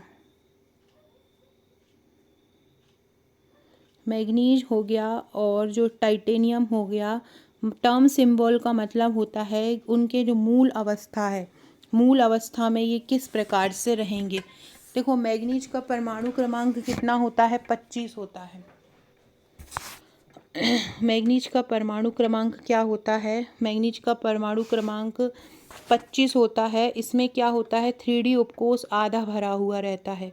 3D उपकोष क्या होता है, इसमें आधा भरा हुआ रहता है, तो इसलिए हम इसको 5/2 बोलते हैं। और तो इसलिए इसको 5/2 बोलते हैं, जिसके कारण इसका जो L बराबर 0 होता है, मतलब जो शुरुआती टर्म होती है S टर्म क्या होती है, इसकी 0 होती है। और अधिकतम जो स्पिन जो बहुलता होती है वो इसकी 6 होती है। वहीं टाइटेनियम का जो परमाणु क्रमांक होता है वो 22 होता है, और इसका जो टर्म सिंबल होता है वो F2 होता है। तो क्या हो जाएगा, 3F2 हो जाएगा, क्योंकि इसमें उच्चतम अवस्था क्या होती है, 1 होती है, और जो जिसका हम उपयोग इसमें करते हैं। तो मैग्नीज का जो सिंबल होगा ग्राउंड स्टेट में, जो इसकी अवस्था होगी, पद चिन्ह मतलब जब वो बिना ऊर्जा स्तर में रहेंगे तब उसकी अवस्था क्या होगी। तो मैग्नीज की क्या हो जाएगी, 6s5/2 हो जाएगी, और टाइटेनियम की क्या हो जाएगी, F2 हो जाएगी। टाइटेनियम की क्या हो जाती है, F2 हो जाएगी। हमें इसके लिए हुंड के नियमों का पालन भी करना पड़ता है ना, और इलेक्ट्रॉनिक विन्यास को भी देखना पड़ता है। ये 5/2 कैसे आ जाएगा, क्योंकि इसमें कुल स्पिन कितने हो रहे हैं, 1/2, 1/2, 1/2, 5 बार इसमें स्पिन हो रहे हैं, इसलिए ये 5/2 आ जाएगा। और ये जो 1/2 इसकी जो स्पिन बहुलता है, मतलब मल्टीप्लिसिटी जो है वो 6 आ रही है। कैसी? स्पिन बहुलता निकालते हैं 2s+1 से। s इसमें क्या आ रहा है, 5/2 आ रहा है, तो क्या आ जाएगा, ये कट जाएगा, और 5 और 1 कितना हो जाएगा, ये 5 और 1 कितना हो जाएगा, 6। तो इसलिए ये यहाँ पे 6 आता है। स्पिन बहुलता अपन कैसे निकालते हैं, 2s+1 से। कैसे निकालते हैं, 2s+1 से, और यहाँ पे s की जगह हम क्या लिख देंगे, 5/2, क्योंकि इसकी 5 बार जो क्या आई है, उस स्पिन 5 बार घुमाए और 1/2 आया है ना, इसलिए। टाइटेनियम का वहीं बात करें तो टाइटेनियम में 2 स्पिन होता है। इलेक्ट्रॉनिक विन्यास टाइटेनियम का लास्ट कक्षक में कितना होगा, D2 होगा, मतलब ये कितने बार है, 2 है। एक ही ऑर्बिटल कितना भर रहा है, एक कक्षक इस प्रकार से भर रहा है, तो इसका क्या हो जाएगा, 1/2 और 1/2 हो जाएगा। ठीक है, 1/2 और 1/2 कितना हो जाता है, एक आधा और आधा कितना हो जाएगा, 1 हो जाएगा। और इसकी स्पिन बहुलता कितनी हो जाएगी, 2s+1 से। s की जगह पे इसमें क्या आ जाएगा, 1 और +1, तो क्या आ जाएगा, इसमें 3 आ जाएगा। ठीक है, तो इसलिए यहाँ पे क्या आ जाएगा, ये 3F2 आ जाएगा, इसलिए इसका ये पद चिन्ह होगा। देखो पूछ रहे हैं कौन सा इलेक्ट्रॉनिक संक्रमण वर्जित होता है। देखो डी से एफ में होता है, एस पे पी में भी हो जाता है, पी से एफ में नहीं होता, पी से डी में होता है। और ये क्या होता है, ए क्या होता है, एब्जॉर्प्शन बैंड को बोलते हैं, और टी को हम ट्रांजिशन बैंड बोलते हैं। तो वहाँ इलेक्ट्रॉन अवशोषित हो रहे हैं और टी से ट्रांजिशन हो रहा है, तो ये भी होता है ना। अल्ट्रावायलेट स्पेक्ट्रोस्कोपी होती है, वहाँ पे सबसे अधिक जो ऊर्जा वाला संक्रमण होता है वो होता है सिग्मा से सिग्मा स्टार। इसके अलावा एन से जो सिग्मा स्टार होता है वो उनमें होता है जिसमें ऑक्सीजन, नाइट्रोजन, सल्फर होते हैं। ऑक्सीजन, नाइट्रो, सल्फर होते हैं, वो उसमें क्या होता है, एन सिग्मा स्टार होता है। जिनके पास अयुग्मित इलेक्ट्रॉन होते हैं, पानी, अल्कोहल, एलाइड होता है, वो एन सिग्मा स्टार होता है। एन से पाई स्टार उनमें होता है जिसमें अयुग्मित इलेक्ट्रॉन को एंटी बॉन्डिंग ऑर्बिटल भेजते हैं। तो जो एन से पाई संक्रमण होता है वो कार्बोनिल समूह में पाया जाता है, ये कम ऊर्जा वाला होता है। एन पाई स्टार क्या होता है, कम ऊर्जा वाला होता है। और पाई से पाई स्टार क्या होता है, बहुत ज़्यादा तीव्र होता है, इसे के बॉन्ड बोलते हैं। जो पाई से पाई स्टार होता है, ये पाई से पाई स्टार का जो संक्रमण होता है ये तीव्र बंध वाला होता है। इसमें तीव्र बंध होते हैं, जैसे कि एल्कीन हो गया, एल्काइन हो गया, इनमें क्या होता है, ये ही पाया जाता है पाई से पाई स्टार, इसे के बॉन्ड भी बोलते हैं। तो ऊर्जा का क्रम एक बार देखो कौन सा सबसे ज़्यादा होगा। सबसे ज़्यादा ऊर्जा का क्रम होगा सिग्मा से सिग्मा स्टार, ये सबसे ज़्यादा होगा। उसके बाद किस में होगा, एन सिग्मा स्टार में। इसके बाद क्या होगा, पाई पाई सिग्मा स्टार में। सबसे लास्ट किसका होगा, n pi sigma star, n pi star होगा। ये इसका ऊर्जा क्रम होता है। संक्रमण धातुओं के लिए टाइटेनियम जैसे संक्रमण जो होते हैं वहाँ डी संक्रमण होता है, जिससे यौगिक क्या होते हैं, रंगहीन होते हैं। अगला है किसका बंध क्रम 2.5 होता है। नाइट्रिक ऑक्साइड जो होता है उसका बंध क्रम 2.5 होता है, याद रखना। किसका बंध क्रम 2.5 होता है, तो जो नाइट्रिक ऑक्साइड होता है उसका बंध क्रम कितना होता है, 2.5 होता है। नाइट्रिक ऑक्साइड का बंध क्रम 2.5 होता है। इसका नाइट्रिक ऑक्साइड में इलेक्ट्रॉन जो हो जाते हैं वो कितने हो जाते हैं, 15 हो जाते हैं। नाइट्रोजन के कितने हो जाते हैं, नाइट्रोजन के 7 और ऑक्सीजन के 8, तो कितने हो जाते हैं, 15 हो जाते हैं। जिससे 15 के कारण इसमें क्या हो जाता है कि इसमें जो बॉन्डिंग इलेक्ट्रॉन भी पाए जाते हैं और एंटी बॉन्डिंग इलेक्ट्रॉन भी पाए जाते हैं। अगर हमको बॉन्ड ऑर्डर का हम इसका सूत्र कैसा होता है, बॉन्ड ऑर्डर का 1/2 जो बॉन्डिंग इलेक्ट्रॉन है और जो एंटी बॉन्डिंग इलेक्ट्रॉन है, ये होता है इसका सूत्र होता है। अगर हम इसमें देखें तो इसमें जो बॉन्डिंग इलेक्ट्रॉन होते हैं वो 10 होते हैं और एंटी बॉन्डिंग इलेक्ट्रॉन इसमें क्या होते हैं, 5 होते हैं। 10 में से 5 जाएंगे, कितने बचेंगे, 5 बचेंगे। तो इन दोनों को डिवाइड करेंगे 2.5। कैसे निकालेंगे कि इसमें 10 होंगे, पूरा हम कि इसमें एंटी बॉन्डिंग इलेक्ट्रॉन इतने होंगे, तो वही sigma 1s2, sigma star 1s2, sigma 1s, ऐसा इसको निकाला जाता है। ठीक है, अब वो जब डिटेल में पढ़ेंगे तब पढ़ेंगे। फिलहाल में ये याद रखो कि नाइट्रस ऑक्साइड का 2.5 होता है। और कैसे निकालते हैं बॉन्ड ऑर्डर को, 1/2 NB - Na से निकालते हैं। अगर 15 है तो NB 10 होगा और Na कितना होगा, 5 हो जाएगा। अगला है किस अणु का अस्तित्व जो है बिल्कुल संभव नहीं है, तो He2 का अस्तित्व संभव नहीं होगा। 2 गैसें हैं हीलियम में, 2 और आ जाएंगी तो उसका अस्तित्व भी, गैस ही नहीं रह पाएगी ना, तो उसका अस्तित्व ही नहीं रहेगा। हीलियम-2 का अस्तित्व संभव नहीं है। हीलियम-2 का अस्तित्व संभव नहीं है क्योंकि इसके अगर हम आणविक कक्षक सिद्धांत में देखें तो बंध क्रम इसका 0 हो जाएगा, क्योंकि ये अक्रिय गैस है, बाहरी कोश पूरा भरा होता है, तो ये किससे क्रिया करेगा। तो अगर हम इसका देखें इलेक्ट्रॉन की संख्या तो 2 - 2/20 कितना हो जाएगा, 0 हो जाएगा, 0 बंध क्रम हो जाएगा, जिसके कारण इसमें कोई भी आकर्षण बल नहीं हो पाएगा। अगला है पी पाई डी पाई बंध किस में हो सकता है। पी पाई डी पाई बंध जो है इनमें से किस में हो सकता है, SO3 2 नेगेटिव। पी पाई डी पाई बंधन पी पाई और डी पाई बंधन क्या होता है? पी पाई मतलब पी पाई बॉन्ड सहसंयोजक बंध का प्रकार है जो दो परमाणुओं के पी कक्षक में और उनके पार्श्विक अतिव्यापन से होता है। एक प्रकार के पाई बॉन्ड जो कि आमतौर पर सिग्मा बॉन्ड बनने के बाद बनता है, उसको हम पी, तो पी से पी बनेगा तो पी पाई, और डी के वाले पाई से बनेगा तो यहाँ पे डी कक्षक इसमें भाग ले लेते हैं, तो इसलिए इसको मल्टीपल बॉन्डिंग कहते हैं। यदि जैसे कि सल्फर डाइऑक्साइड के जो अणु होंगे, जितने भी अणु होंगे, उनमें पी पाई डी पाई बंध पाया जाएगा। अगला है D4H पॉइंट समूह का उदाहरण कौन सा है?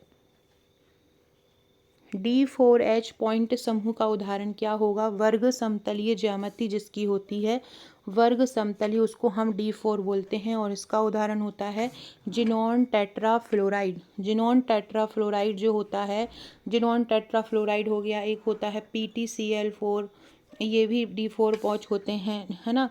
तो ये इसमें मुख्यतः जो C4 होता है, जो C4 होता है वो क्या होता है? घूर्णन अक्ष होता है, इसलिए इसको हम क्या बोलते हैं? D4 पॉइंट समूह बोलते हैं, क्योंकि इसमें मुख्य अक्ष क्या होता है?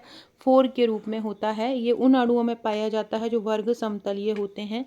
जिनॉन टेट्राफ्लोराइड इसमें सटीक उदाहरण होता है, क्योंकि एक सेंटर समूह होता है और चारों तरफ फ्लोरीन वर्ग इसमें पाए जाते हैं। एक अणु D4H तब कहलाएगा जब उसमें अणु को 90 डिग्री पर घुमाने पर वैसा ही दिखे, जैसा मतलब सिमेट्री गुण उसमें पाया जाता है, और अणु को जब हम 90 डिग्री पर घुमाएं तो वो वैसा ही दिखे, मुख्य अक्ष के लंबवत 4C2 अक्ष के रूप में, और अणु के बीच से गुजरने वाला एक समतल हो, और इसके अलावा इसमें केंद्र से विपरीत दिशा में जाने पर परमाणु आपस में मिल रहे हों।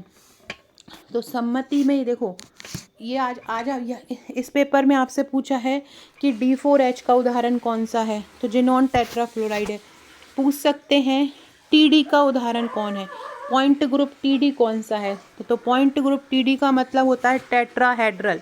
TD मतलब टेट्राहेड्रल, ये कौन सा है? CH4। TD मतलब टेट्राहेड्रल, ये कौन सा है? CH4 है। और SF6 क्या होगा? OH मतलब ऑक्टाहेड्रल, अष्टफलकीय, ठीक है, OH। तो देखो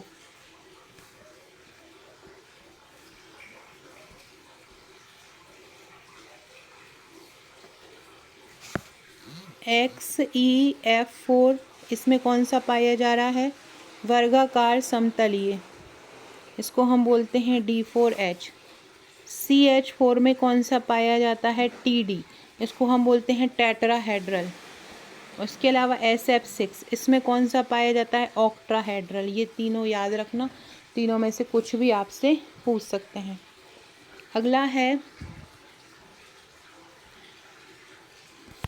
S36 एवं S63 के समतुल्य ऑपरेशन क्रमशः कौन हो सकते हैं?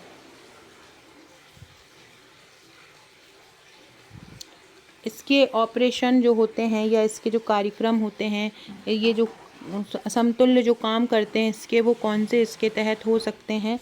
I और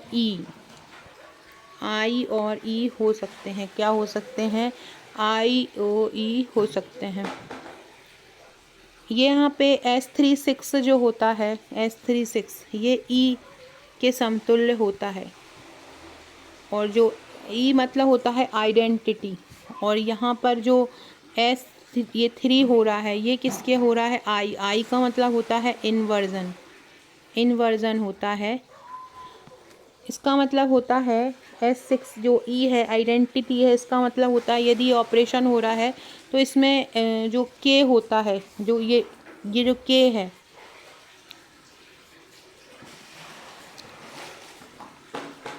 इसको मान लो K, तो ये K मतलब E1 है और N का गुणज है, तो वो आइडेंटिटी ऑपरेशन बन जाता है। वहीं जो S63 है, इसका मतलब है कि इन्वर्जन है, मतलब जैसे ये हो गया C63, तो ये जो है कार्बन 2 के बराबर है, मतलब इसका इन्वर्जन हो रहा है।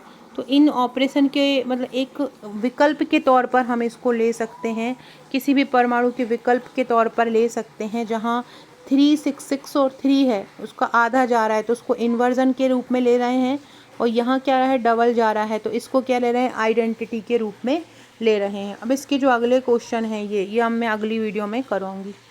सबसे पहले कमेंट कर देना अगला वीडियो चाह रहे हो तो, और लाइक करना, वीडियो को शेयर करना।